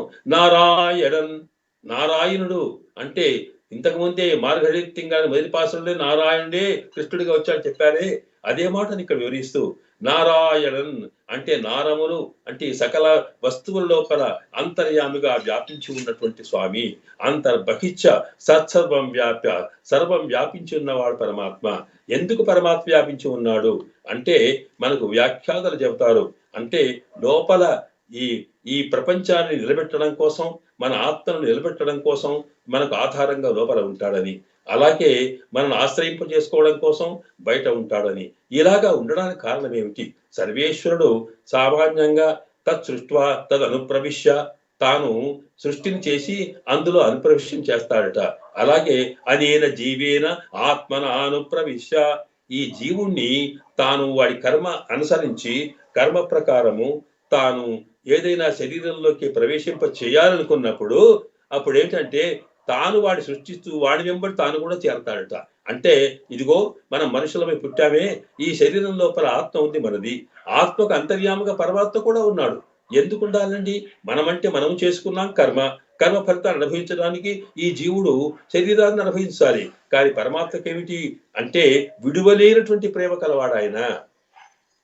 మనకి ఎప్పుడు ఏం జరుగుతుందో ఎప్పుడు వెంబడి ఉండాలనుకొని తాను ప్రవేశిస్తుంటాడట. కనుక మన లోపల అనేన జీవేన ఆత్మన అనుప్రవిశ్య నామరూపే వ్యాకర వాణి, అంటే మనకు పేరు, మనకు ఊరు, మనకు రూపము ఇవన్నీ కూడా తాను చేరిన తర్వాత కలుగుతాయి. కనుక పరమాత్మ మనలో చేరి ఉంటాడట. ఇలాగా చేరి ఉన్న పరమాత్మ నారాయణుడు. నారములు అంటే కళ్యాణ గుణములు కలవాడు. అందులో ప్రధానంగా మనలో చేరడం కాకుండా మనం ఎక్కడికి వెళ్తే అక్కడికట. అంటే మనం ఈ జన్మ ఎత్తామనుకోండి, ఈ జన్మ అయినాక మనం చేసుకున్నటువంటి పుణ్య పాప ఫలితంగా ఈ జన్మ అయిపోతే మరో జన్మ, అది పెద్ద జన్మనో హీనమైన జన్మనో, పురుగో పక్షో లేకపోతే జంతువో ఏదైనా సరే పనికి వచ్చి మురికి పదార్థాల్లో ఉండేటువంటి జీవిగా మనం పుట్టినప్పటికీ కూడా మనకు అంతరాత్మగా తను ఉంటాడట. అంటే అర్థం ఏమిటి ఇక్కడ అంటే అంతటి వాత్సల్యం ఆయనకు ఉన్నది, మనం విడువలేని స్థితి అన్నమాట.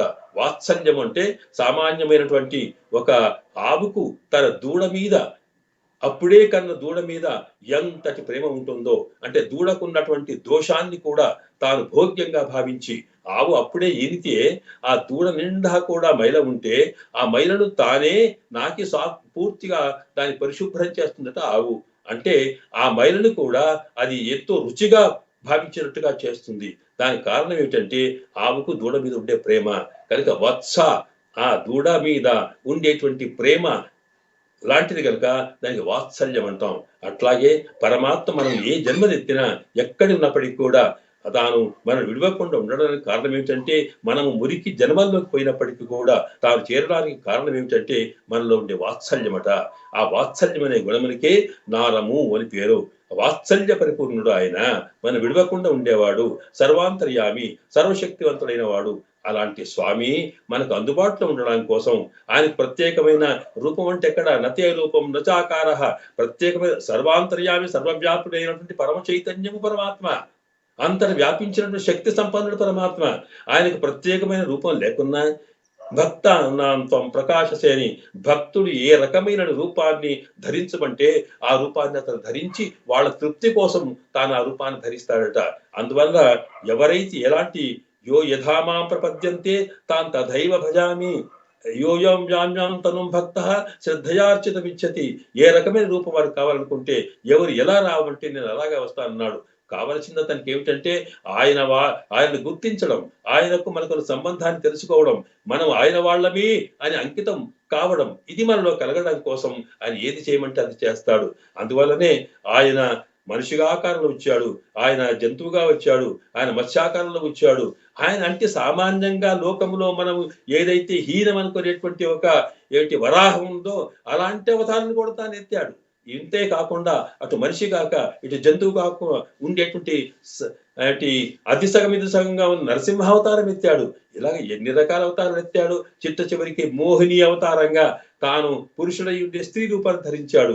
ఎందుకరకు అంటే భక్తులకు ఏ రూపంలో తాను కనిపిస్తే సంతోషం కలుగుతుందో అలాంటి రూపంలో వచ్చాడు. ఇంత చేయడానికి కారణం ఏమిటి అంటే ఈ జీవుల మీద అతనికి ఉండే వాత్సల్యమే కారణమట. కనుక అంతటి సకల వ్యాపకుడైన పరమాత్మ, సకల శక్తివంతుడి పరమాత్మ నారాయణుడే మూర్తి తాను ఒక ఆకార రూపాన్ని ధరించి మన దగ్గరికి వచ్చాడే. ఏమిటా మూర్తి అంటే కృష్ణమూర్తిలాగా కృష్ణ స్వరూపంలో మన రేపల్లికి వచ్చి ఉన్నాడు, నీకు తెలియదా అని చెప్పి ఆ కృష్ణతత్వం చెప్పి పాపం ఇక్కడికి వచ్చిన తర్వాత మనకి ఇక్కడికి వస్తే ఆయనను కాపాడాల్సిన బాధ్యత మనది కదా, మన కోసం వచ్చిన వాడిని రక్షించాల్సిన బాధ్యత మనది కదా. మనం ఏం చేస్తున్నాం?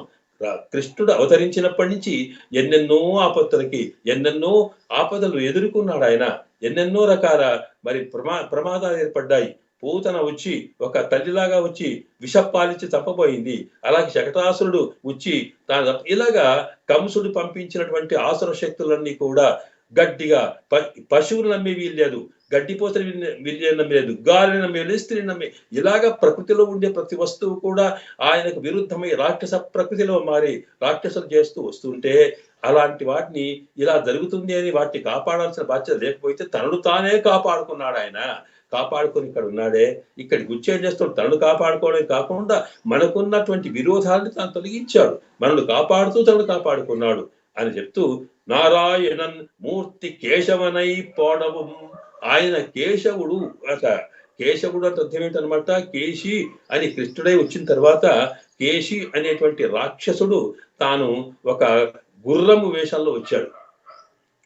అంటే సామాన్యంగా కృష్ణ భగవానుడికి హాని కలగచేయడం కోసం కంసుడు చేసినటువంటి అనేక ప్రయత్నాల్లో రకరకాల అంటే వ్యక్తులుగా ఒక స్త్రీగా పూతను పంపించాడు, ఒక కొంగ, ఒక శకటము, అలాగే ఒక ధేనువు, ఒక ఆవు, ఏది ఎక్కడ, అలాగే ఒక గుర్రం రూపంలో వచ్చాట. ఆ గుర్రం రూపంలో వచ్చి ఎక్కడైతే ఆయన పశువులను మేపిస్తున్నాడో అది వచ్చట ఒక్కసారి ఆ గుర్రంలో ఆవేశం చేసి పెద్ద నోరు పెట్టుకొని వచ్చి కృష్ణుని మింగే ప్రయత్నం చేసిందట. అది సర్వం తెలిసినవాడు కనుక ఆయన ఏం చేశాడు? ఆ గుర్రము మీద పడగా మింగబోగానే దాని చేతులు పెట్టాడు, దాంట్లో చెయ్యి పెట్టి ఒక్కసారి ఆ నోటిని చీల్చి పడేశాడు ఆయన. అలాగా కేశవన్ అంటే ఏమిటి? ఆ గుర్రం ఎంత భయంకరమైందో అక్కడ మనకు భాగవతం వర్ణిస్తుంది. ఆ సందర్భంలో నారదుల వారు చూశారట. చూసి అంటారని జగదస్తమితం, అయ్యయ్యో ఇక పరమాత్మకు ఏదో మునిగిపోయి ప్రపంచమే మునిగిపోతుంది అని ఆయన తపన చెందాడు నారద మహర్షి. అంతటి స్థితిలో దాన్ని ఎదుర్కొని దాని నోటిలో తన చేతిని పెట్టి అది మింగబోయింది, ముందు చేతులు పట్టుకొని మింగబోయిందట. ఆ చేతినే తాను పెంచి వామనుడు త్రివిక్రముడైనట్టుగా తన చిన్న చేతిని పెద్దగా చేసి దానికి ఊపిరాడకుండా చేసి అక్కడ చంపేశాడే. ఆ విధంగా తప్పాడు కనుకనే అతనికి కేశవుడు అని పేరు వచ్చిందని. కేశి అనే రాక్షస ప్రకృతి కలిగిన గుర్రాన్ని, అశ్వాన్ని తాను చంపి తనను తాను రక్షించుకున్నాడు కనుక కేశవన్ అని పేరు వచ్చిందని. అంటే ఆయన ఏం చేశాడు అంటే తనకు విరోధులైన వాళ్ళైనా సరే, తనకు హాని కలిగించేసే వాళ్ళైనా సరే, అలాగే తన భక్తులకు విరోధులైన వాళ్ళు సరే తాను రక్షించేవాడని. నిజానికి ఇక్కడ పరమాత్మ కృష్ణునికి హాని చేయడానికి వచ్చినటువంటి కేశి నిజంగా కృష్ణ భక్తులకు ఏ రకంగా ప్రమాదం చేసింది? ఎందుకు విరోధం అని అనుకుంటే కృష్ణుడే సర్వం, కృష్ణుడిని ప్రేమిస్తున్నారు వీళ్ళంతా. ఒకవేళ కృష్ణుడికి ఏమైనా అయిందనుకోండి, వీళ్ళంతా కూడా మరి గోపికలంతా కూడా వాళ్ళు ప్రాణాలు వదిలేటువంటి స్థితి కలిగిందన్నమాట. అంటే అర్థం ఏంటన్నమాట? కృష్ణుడికి హాని చేయబోయినటువంటి కేశి ఆ రాక్షస ప్రకృతి ఇక్కడ కృష్ణుడి ద్వారా కృష్ణ భక్తులకు కూడా హాని చేస్తుందట. అలాంటి స్థితి వచ్చినప్పుడు తమ భక్తులకు హాని కలగకుండా ఉండడం కోసం, తనను తాను రక్షించడం కోసం చేసిన ప్రయత్నమే మరి కేశి వధ. కనుక కేశవన్ అన్నారనమాట. ఆ కేశవుని యొక్క పాట పాడారు. అలాగే కేశము అంటే ప్రశస్తమైన కేశములు కలవాడు అంటే స్వామి యొక్క అందాలను వర్ణించేవాడు అనమాట. ఆ స్వామి యొక్క అందం అనేది వ్యక్తికి సాధారణంగా తల మీద ఉండే వెంట్రుకల బట్టి అందం ఏర్పడుతుందట. ఆయన అద్భుతమైన అందమైన కేశములు కలవాడని. కేశి అంటే క ఇతి బ్రహ్మణో నామ అని పరమశివుడే చెప్తాడు. క అంటే బ్రహ్మ అని, నా పేరు ఈశ్వరుడని, మేమిద్దరం కూడా కలిసి ఆ పరమాత్మలో ఉన్నామని, కనుక బ్రహ్మ విష్ణు మహేశ్వరుడుగా కలిసిన స్వరూపం కేశవుడని. ఇలాగా సర్వానికి కూడా తానే ఆధారమైన వాడని కేశవం అని పేర్లు కలిగితే, ప్రధానంగా ఇక్కడ కృష్ణ అవతారంలో తాను కేశి అని రాక్షసుణ్ణి వధించాడు, తనను రక్షించుకున్నాడు అని గానం చేశారట. అనేది ఇక్కడ నారాయణమూర్తి కేశవనై దాని పాడవం పాడారట. పాడినప్పటికీ కూడా ఈవిడ లేవలేదట. ఎందుకు లేవలేదు? పాడి ఆ పాటలో కేశవి తాను ప్రమాదంగా వస్తే కృష్ణుడు ఎదుర్కొన్నాడు, దాన్ని చంపేశాడు, రక్షించుకున్నట్టు అమ్మాయి అనుకుంది, అంతే. ఇంకా పడుకునేది ఏంటి అనుకున్నట. ఇలాగ ఎందుకు ఈ గానం చేయడం జరిగింది అంటే, అక్కడ ఉండేటువంటి గోపికలకు సాధారణంగా పరమాత్మ యొక్క ప్రేమతత్వం కన్నా ఆయనకుండి వీరతత్వం మీద చాలా ఇష్టం. అందువల్ల ఏ ధర్మపత్రికైనా తన భర్త వీరుడంటేనో, తెలివి గలవాడంటేనో, లేకపోతే శక్తివంతుడంటేనో గర్విస్తుంది, ఆనందపడుతుంది. అలాగే ఇక్కడ గోపికలు కూడా కృష్ణునిలో అన్నిటికన్నా ప్రధానంగా ఉండే వీరతత్వాన్ని ఇష్టపడతాయట. రాముడి విషయంలో కూడా అలాగే, కృష్ణ విషయంలో పరమాత్మలో ఉండేటువంటి తత్వాన్ని చెప్పేటప్పుడు ఈ గోపికలకు కృష్ణ ప్రేమ ఉన్నప్పుడు కృష్ణునికి తాను ఏమి చేశాడో వర్ణించడం కోసం నారాయణమూర్తి కేశవనై పోడవం ఎట్లా చేశాడో చెప్పాడనమాట. ఇది విని ఆమె, ఎందుకంటే పిచ్చి ప్రేమ కదా, కృష్ణుని మీద పిచ్చి ప్రేమ కనుక ఒక్కసారి తాను మర్చి అయ్యయ్యో మా కృష్ణుడికి ఇలా జరిగిందా అని లేచి పరిగెత్తుకు వస్తుందేమో అనుకున్నారు. ఎందుకొరకంటే అట్లా పరిగెత్తుకు రావాల్సినటువంటి స్థితి మనం పిచ్చి అంటాం. దానికి మనకు సీతమ్మ ఉదాహరణ చెప్పారు ఇక్కడ. సాధారణంగా రామాయణంలో శ్రీరామచంద్రుడు తాను 14,000 మంది రాక్షసులను ఎదుర్కొన్నాడు ఒంటరిగా. ఆ సందర్భంలో పైన దేవతలంతా చూశారట, అయ్యయ్యో ఈయన ఏకో రామ సధర్మాత్మ కథం యుద్ధం భవిష్యతి అని అక్కడ వాళ్ళేమో 14,000 మంది రాక్షసులు వస్తే ఒక రాముడు ఎట్లా చేస్తాడని చూస్తున్నారట. ఆ సందర్భంలో సీతమ్మనేమో గుహలో ఉంచి లక్ష్మణుని అక్కడ కాపాడించి తాను ఒక్కడి యుద్ధం చేశాడట. ఆ యుద్ధం చేసిన తర్వాత అందరినీ కూడా చంపితే, అందరు కూడా వధ అయిన తర్వాత ఆయన శరీరంలో గాయాలు ఏర్పడ్డాయట. ఆ సందర్భంలో అప్పుడు యుద్ధం అయిపోయింది, సంహారం జరిగింది అని తెలిసిన తర్వాత సీతమ్మ గుహల నుంచి వచ్చి ఒక్కసారి బ్రహ్మాండంగా తాను బయటకు వచ్చి ఆయన వీరత్వాన్ని చూచి రాముని కౌగలించుకుందట. అక్కడ చెప్తారు, తం దృష్ట్వా శత్రుహంతారం మహర్షీణాం సుగావహం బభూవ కృష్టా వైదేహి భర్తారం పరిశస్వజే. తన దృష్టి అక్కడ చూసిందట. చూసి అబ్బబ్బా నా భర్త ఎంత వీరుడని సంతోషంతో అది ఆయనను భర్తారం పరిశస్వజే, ఆయనను కౌగలించుకుందట. అంటే అతనికి గాయాలు మానేట్టుగా చేసిందని. ఎందుకొరకంటే ఆయన కన్నా ఎక్కువగా ఇక్కడ మహర్షీణాం సుఖావహమట. మహర్షులను బాధ పెట్టేటువంటి రాక్షసుల వధ జరిగింది కనుక అది మహర్షులకు ఆనందం కలిగింది. మహర్షులు అంటే ఈమె తల్లి లాంటిది కనుక తనకు పిల్లల లాంటి మహర్షులకు సుఖం కలిగితే ఆమెకు సంతోషం కలిగిందట. ఆ సంతోషంలో ఒక్కసారి అక్కడి నుంచి పరిగెత్తుకు వచ్చి రాముణ్ణి తన బాహుబంధంలో అంటే తాను గట్టిగా కౌగలించుకొని ఆనందాన్ని పంచింది అన్నట్టుగా.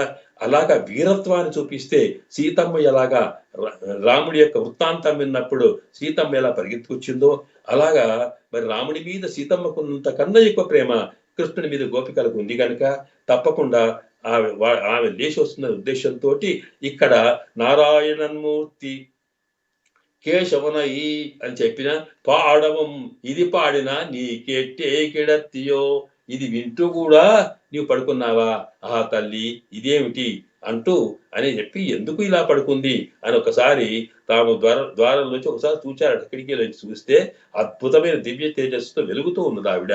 ఏమిటి తేజస్సు అంటే ఆమె కృష్ణతత్వాన్ని భాగవతోత్వాలు పాడుతూ ఉంటే వాళ్ళు గోపికలు పాడుతుంటే ఆనందంతో మనసంతా ఉత్సాహంలోకి చేరుకుందట. అలాగే దాంట్లో 2 కారణాలు.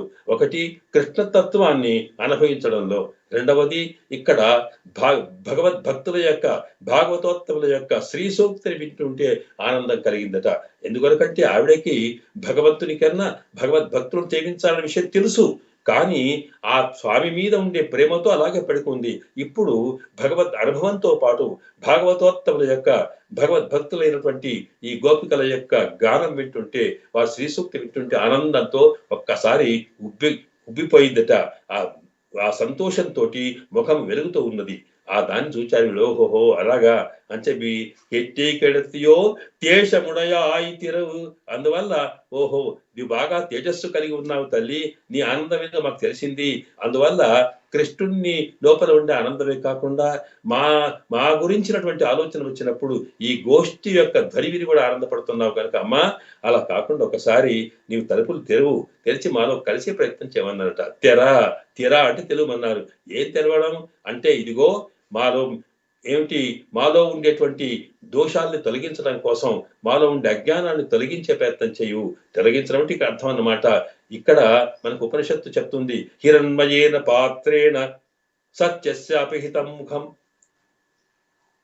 పరమాత్మను గురించి ప్రార్థించున్నప్పుడు స్వామి ఇదిగో ఈ సత్యస్వరూపమైనటువంటి నా ఆత్మని హిరణ్మయేన పాత్రేణ బంగారు పాత్ర లాంటి ఈ ప్రకృతితో కప్పబడి ఉంది కనుక దాని ద్వారా నేను నీ దర్శనం చేసుకోలేకపోతున్నాను కనుక ముందు ఈ ప్రకృతి బంధాన్ని, తర్వాత ఆత్మతత్వాన్ని, నేనే అనుకునే భావాన్ని ఈ రెండు ద్వారాలు తొలగించేసి ఒకసారి నీవు పూషన్న అపావృను అంటే స్వామి పోషించేవాడా, వీటి తెలిసినట్టుంటే మేము నీ యొక్క దివ్య అనుభవాన్ని పొందగలుగుతామని ఆ పరమాత్మను ఉపనిషత్తు ప్రార్థించినట్టుగానే గోపికలు కూడా తీరా అంటే తొలగించు అని నిన్ను నీ సేవను, పరమాత్మ సేవను పొందకుండా మాకేదైనా భావన ఉంటే వాటిని కూడా తొలగించి, మాలో ఉండే దోషాలు తొలగించి నీవు పరమాత్మ యొక్క దర్శనంతో పాటు మా గోష్ఠిలో చేరి నీ దివ్య దర్శనాన్ని మాకు కలిగించు అని ప్రార్థించారట.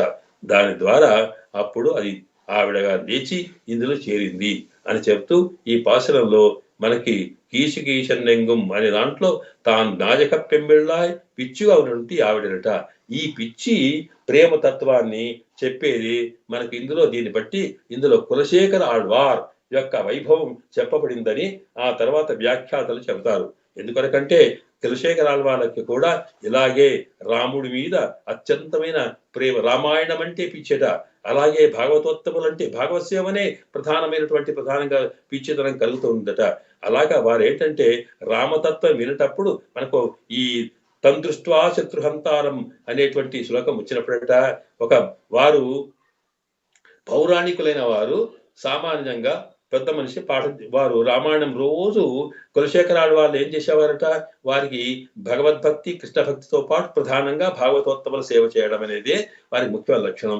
ఎప్పుడైతే వీలవుతుందో అప్పుడు రామాయణం వింటూ ఉండేవారట. ఆ రామాయణం వినడం కోసము ప్రత్యేకంగా ఒక పండితుల వారిని పెట్టుకునేవారు. ఈ పండితుల వారు రోజు రామాయణం చెబుతూ ఉంటే ఒకనాడు వారికి ఏంటంటే అవకాశం లేక ఇక్కడికి వెళ్లాల్సి వస్తే కొడుకులు పంపిస్తే అది చెప్పడం కూడా అనుభవం రావాలి కదా. ఈయనేమో ఏది విన్నా ఆవేశంగా వింటాడు కులశేఖరులు. వీరు చెబుతూ ఇదే ఘట్టం దానికి 14,000 రాక్షసాం భీరుకర్మణం అని 14,000 మంది రాక్షసులు యుద్ధం చేస్తూ ఉన్నారు. ఏకో రామ, ఒకే రాముడు, తాను ధర్మాత్మ అయిన వాడు, కథం యుద్ధం భవిష్యతి, ఏం చేస్తాడో ఈయన ధర్మయుద్ధం చేసేవాడు అని దేవతలంతా అంటున్నారని శ్లోకం వచ్చేటప్పటికి కులశేఖరాల వాళ్ళందరూ మరిచిపోయి పిచ్చిగా తాను చేసి ఎందుకు మా రాముడు ఒక్కడెందుకుంటాడు, మేమున్నాము 14,000 మంది ఉన్నా సరే నా సైన్యం నేను వస్తాను, ఎవరా ఎక్కడ ఉన్నారు, అందరు రండి సైన్యం తయారుగండి, మనమంతా కూడా రాముడికి సహాయంగా వెళ్తూ ఆ రాక్షస వధ చేయాలి, రండి ఆజ్ఞాపించారట. చేసేటప్పటికి మహారాజు గారు ఎందుకు రమ్మంటున్నారో సైన్యానికి తెలియదు. అందరికంతా పరిగెత్తుకు వచ్చారు. ఆ సైన్యము తాను ధనుసు బాణాలు పట్టుకొని ముందుకు వెళ్తూ ఉంటే అక్కడికి కొంత దూరం పోగానే ఆ అసలు పెద్ద మనిషి అయినటువంటి పండితుల వారు ఎదురుగా వచ్చారట. వారికి తెలుసు ఈనాడు ఈ ఘట్టం ఉన్నది, ఇందులో ఈయన ఎంత ఆవేశంకి వెళ్తాడో మరి ఎట్లా చెప్పాలో తెలియకపోతే వచ్చేటప్పటికి చూసి ఓహోహో ఈ సన్నివేశం వచ్చింది అనుకొని కులశేఖర ఏం భయపడాల్సిన అవసరం లేదు. ఏమిటంటే అక్కడ రాముడు తాను యుద్ధం చేశాడు, 14,000 మందిని సర్వం సమాప్తం చేశాడు, ఆయుధమైపోయింది, విజయం అయిపోయింది. అప్పుడు సీతమ్మ వచ్చి ఆ రాముడిని కౌగలించుకున్నది, ఆనంద పరమశులు ఉన్నారు. అట్లాగా అయితే పర్వాలేదు అన్నట్టుగా మన కథ చెప్తారు. ఇలాగా పరమాత్మ తత్వంలో పిచ్చి కలిగి బ్రహ్మాండం కలిగి భక్తులైనటువంటి భాగవతోత్తముల సేవని ప్రధానంగా భావించినటువంటి కులశేఖర ఆళ్వార్ల యొక్క దివ్య వైభవం చెబుతూ అలాంటి తత్వం కలిగిన గోపికను ఇందులో వర్ణించారని చెప్పి కూడా మన పూర్వాచార్యులు చెబుతూ ఉంటారు. ఇది ఆడవాళ్ళ యొక్క వైభవాన్ని ఇందులో చెప్తారనమాట. అయితే ఇక్కడ ఏ వైభవం చెప్పినా అందులో ఉండే వాక్యాలను బట్టి, అందులో ఉండే సన్నివేశాన్ని బట్టి, అలాగే ఆళ్వార్లు చెప్పిన శ్రీ సూక్తులోని మాటలు దీన్ని కలుపుకొని చూసినప్పుడు ఓహో ఇందులో ఫలాని ఆళ్వార్లు చెప్పారు, ఆళ్వార్ల యొక్క వైభవం ఇందులో కనిపిస్తుంది అని కులశేఖర ఆళ్వార్లు కృష్ణ రామతత్వాన్ని ఎలా ప్రేమించారో, కృష్ణ భక్తులకు ఎలా వెళ్ళారో అలాంటి స్థితియే ఈ గోపికల్లో తాను చూచింది ఆండాళ్ తల్లి ఆ రకంగా వర్ణించింది చెబుతూ ఇక్కడ ఈ నాయక పెంబెళ్ళాయ్ పిచ్చిగా పేరెప్పెಣ್ಣే నాయక పెంబెళ్ళాయ్ తేజవుడయాయ్ అని బ్రహ్మాండం తేజస్సు కలిగి నాయకత్వం వహించి పరమాత్మ భగవద్భక్తుల విషయంలో కూడా భక్తి విషయంలో కృష్ణ విషయంలో పిచ్చి కలిగి ఆనందం కలిగిన ఆవిడను భక్తుల గోష్ఠిలో కూడా చేర్చుకుని ముందుకు తీసుకెళ్లే ప్రయత్నం చేసింది ఆండాళ్ తల్లి. దాని ప్రధానంగానే ఆవిడ కూడా ఇందులో చేరిందట. ఇదిగో ఈ రెండవ గోపికను కూడా తాను ముందుంచుకొని ఇక మూడవ గోపిక దగ్గరికి వెళ్ళడం కోసం ప్రయత్నం చేస్తూ వెళ్తారు రేపటి పాసనంలో. ఆండాళ్ దివ్య తిరువడి శరణం. కీషు కీషెంగెంగుం ஆனையச்சாத்தன் கலந்து பேசின பேச்சரவம் கேட்டிலையோ பேயப்பெண்ணே காசம் பிறப்பும் கலகலப்ப பேத்து வாசனரும் குழல் ஆட்சியரு மத்தினால் ஓசை படைத்த திரவன் கேட்டிலையோ நாயகப் பெண்பிள்ளாய் நாராயணன் மூர்த்தி கேசவனை பாடவும் நீ கேட்டே கிடத்தியோ ஏஷமுடையாய் இரவேலோரெம்பாவாய் ஈசென்றெங்கும் ஆனையிச்சாத்தன் கலந்து பேசின பேச்சரவன் கேட்டிலையோ பேயப்பெண்ணே காசம் பிறப்பும் கலகலப்ப கை பேர்த்து வாச நிறங்குஜலாச்சியர் மத்தினால் ஓசப்படுத்த தைரவன் கேட்டிலையோ நாயக பெம்பிள்ளாய் நாராயணன் மூர்த்தி கேசவனை பாடவும் நீ கேட்டே கிடத்தியோ தேசமுடையாய் திற ஏலோ ரெம்பாவாய். ஆண்டாள் திவ்ய திருவிலேசனம் సమస్త పరివారాయ సర్వ దివ్య మంగళ విగ్రహ శ్రీమతే నారాయణాయ సన్మంగళాని భవంతు. ఓం తత్సతు. జయ శ్రీమన్నారాయణ. జై శ్రీమన్నారాయణ. అద్భుతంగా వివరించారు ఇవాళ కేశవుడి గురించి, కొంత రామాయణం భాగవతం అన్నీ కలుసుకొని చాలా చాలా ధన్యవాదాలు. అడిగాను వాళ్ళ ఫోన్ లైన్ లోపల మనకి లేరు, అందరు కూడా యూట్యూబ్లో ఉన్నారు. ఫోన్ నుంచి వాళ్ళు డిస్కనెక్ట్ అయిపోయింది. అయితే ఒక ప్రశ్న ఉంది అడిగాను, ఏమిటంటే మామూలుగా గోష్ఠుల లోపల చూస్తుంటాము ఏంటంటే రెండు సాంప్రదాయాలు ఉన్నటువంటి వాళ్ళు చాతుమరి చేస్తున్నప్పుడు, మనవాళ్ళ మామూలుగా చాతుమరి చేస్తున్నప్పుడు కొందరు చదువుతుంటారు, అదే వేదాంతేశ్వరులకు చాతుమరి చేస్తున్నప్పుడు కొందరు చదువుతుంటారు. మరి ఇవాళ మనము తెలుసుకున్న పాశ్రంలో కానీ నిన్నటి పాశ్రంలో కానీ మనం భాగవతోత్తములను ఎప్పుడైతే గౌరవిస్తామో, భాగవతోత్తములు ఎప్పుడైతే ఆదరిస్తామో అప్పుడు పెరమాణు ఆనందపడతాడని చెప్పేసి మనం అనుకున్నాం. అలాంటప్పుడు అక్కడ మనవాళ్ళ మహాముని ఒకవైపు, వేదాంతేశ్వరులు ఒకవైపు, వీరికి వేరుగా స్తోత్రాలు ఉన్నాయి. మరి వారి స్తోత్రం చదువుతున్నప్పుడు వీరు స్తోత్రం చదవకుండా దాన్ని ఉంచినప్పుడు అది నిరాకరణ చేసినట్టుగా అవుతుంది కదా. మరి అది సబమైనటువంటిదేనా పద్ధతి? అది దాని గురించి వారు ఏమంటారు? అంటే ఇక్కడ వాస్తవానికి అటు మనవాళ్ళ మహాములకు కానీ ఇటు వేదాంత దేశకులకు కానీ వారిలో భగవతత్వం విషయంలో, సిద్ధాంతం విషయంలో భేదాలు లేవు. ఆచరణకు వచ్చేటప్పటికీ ఒకటి ఏంటంటే, సాధారణంగా ఒక చట్టం ఉందనుకోండి, ఒక లా ఉంటే దానిలో ఉండే శబ్దాలను బట్టి దానికి ఉండేటువంటి అర్థాన్ని ఒక్కొక్క లాయర్ ఒక్కొక్క రకంగా చేసి దాన్ని సమన్వయం చేసుకుని తనకు అనుకూలంగా చేసుకోవడం జరుగుతూ ఉంటుంది. ఇదే కరెక్ట్ అనుకుంటారు. అలాగే శాస్త్రంలో కూడా మనం చూస్తాం, రకరకాల సిద్ధాంతాలు వస్తాయి. అట్లాగే భగవద్ రామానుజుల వారు అందించిన సిద్ధాంతంలో దాంట్లో ఉండేటువంటి కొన్ని అంశాలని వారు వేదాంత దేశకుల వారు ఒక రకంగా దాన్ని సమన్వయపరిస్తే, ఆ తర్వాత పిళ్ళలోకాచార్యుల వారు మరొక రకంగా సమన్వయపరిచారు. ఆ పిళ్ళలోకాచార్యుల వారు చెప్పిన పద్ధతిని తాము సరి అయినది అనుకున్న వాళ్ళంతా కూడా వాళ్ళు ఒక మార్గం అనుసరించారు. వాటిని తెనుగలై అంటాం. అలాగే వేదాంత దేశకుల వారు చెప్పిన పద్ధతియే కరెక్ట్ అనుకునే వాళ్ళు ఏంటంటే వడకలై అనేటువంటిది. ఈ వడకలై తెనుగలై అనే ఈ రెండు రకాల భాగవతోత్తమంలో శ్రీ వైష్ణవ సిద్ధాంతాల్లో 18 రకాల తేడాలు ఉన్నాయి. ఆ తేడాల్ని వాళ్ళు అట్లాగే నడిపిస్తూ ఉన్నారు. అయితే భాగవతోత్తముల విషయంలో కానీ మరి భగవత్ సేవల విషయంలో ఇద్దరిది ఒకటే అభిప్రాయం.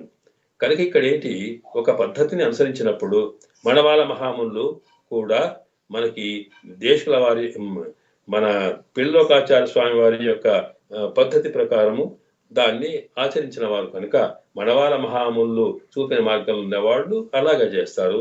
వేదాంత దేశకుల వారు చేసిన వారు ఇట్లా చేస్తారు. అయితే ఒకటి ఏంటంటే ఇందులో ఉద్దేశం ఒకటైనా సామాన్యంగా మనకు ఉండేటువంటి రాగద్వేషాలు ఏవైతే ఉంటాయో వాటిని పట్టుకొని పట్టుదలనే తప్ప అది సాధారణంగా రెండు కూడా సమన్వయం చేసుకొని చూపవలసినయే. అందువల్లే మనకు వేదాంత దేశకుల వారు చూపిన శ్రీభాష్య తత్వాన్నంతా కూడా తెనుగల వారు కూడా చాలా ఆదరించి చక్కగా ఇచ్చేస్తారు. అట్లాగే మరి మనం చూపినటువంటి రహస్యత్రయము ఇవైతే ఉన్నాయో వాటిని వడకల వారు కూడా తీసుకుంటారు. అయితే ఒకటేంటంటే అక్కడ ప్రధానమైన విషయం ఒక సంప్రదాయం ఏర్పడ్డది. ఆ సంప్రదాయంలో మనకి ఏంటంటే మన వడకల వాళ్ళు అలాగే ఉండాలని, తెనుగల వాళ్ళు ఇలాగే ఉండాలని చెప్పడం అనేది జరుగుతూ వచ్చింది. అది వాస్తవానికి ఈ రోజుల్లో ఆ ప్రయత్నం కూడా జరుగుతూ ఉన్నది.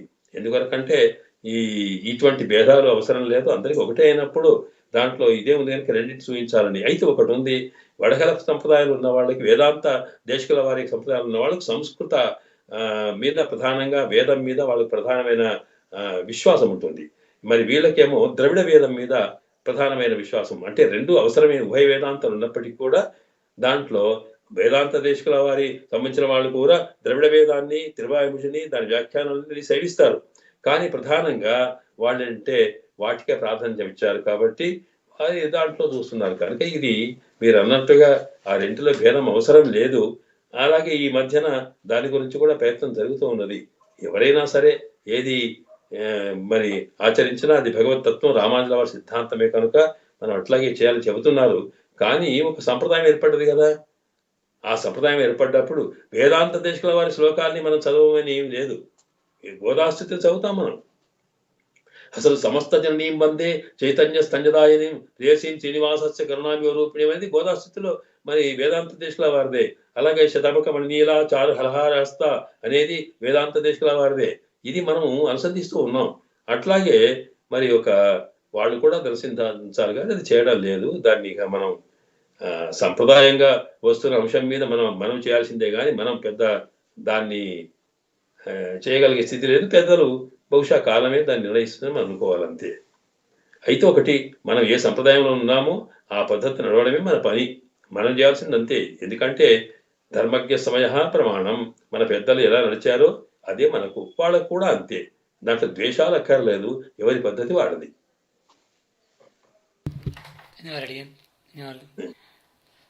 ఇక్కడ మన యూట్యూబ్ నుంచి ఏమైనా ప్రశ్న ఉందో ఒకసారి చెక్ చేస్తాను. ఓకే, సరే, మన ఇంతటితోని ఈనాటి కార్యక్రమం మనం ముగించుకుందాం. భక్తిమంత ధర్మ స్వామివారికి అనేకానికి ధన్యవాదాలు, శాస్త్ర ప్రణామాలతోని ఈనాడు మనం 7వ రోజు ప్రవచనాన్ని ముగించుకుంటున్నాం. మళ్ళీ రేపు 3వ గోపికను లేపేటువంటి విషయాన్ని మనకు అందించడానికి స్వామివారిని తిరిగి రావడం కోసం ప్రార్థిస్తూ తిరిగి మనం అందరం కూడా రేపు మళ్ళీ కలుసుకుందాం. శాంతిమంతంతో ముగించుకుంటున్నాం. ఓం అస్మద్గురుభ్యో నమః.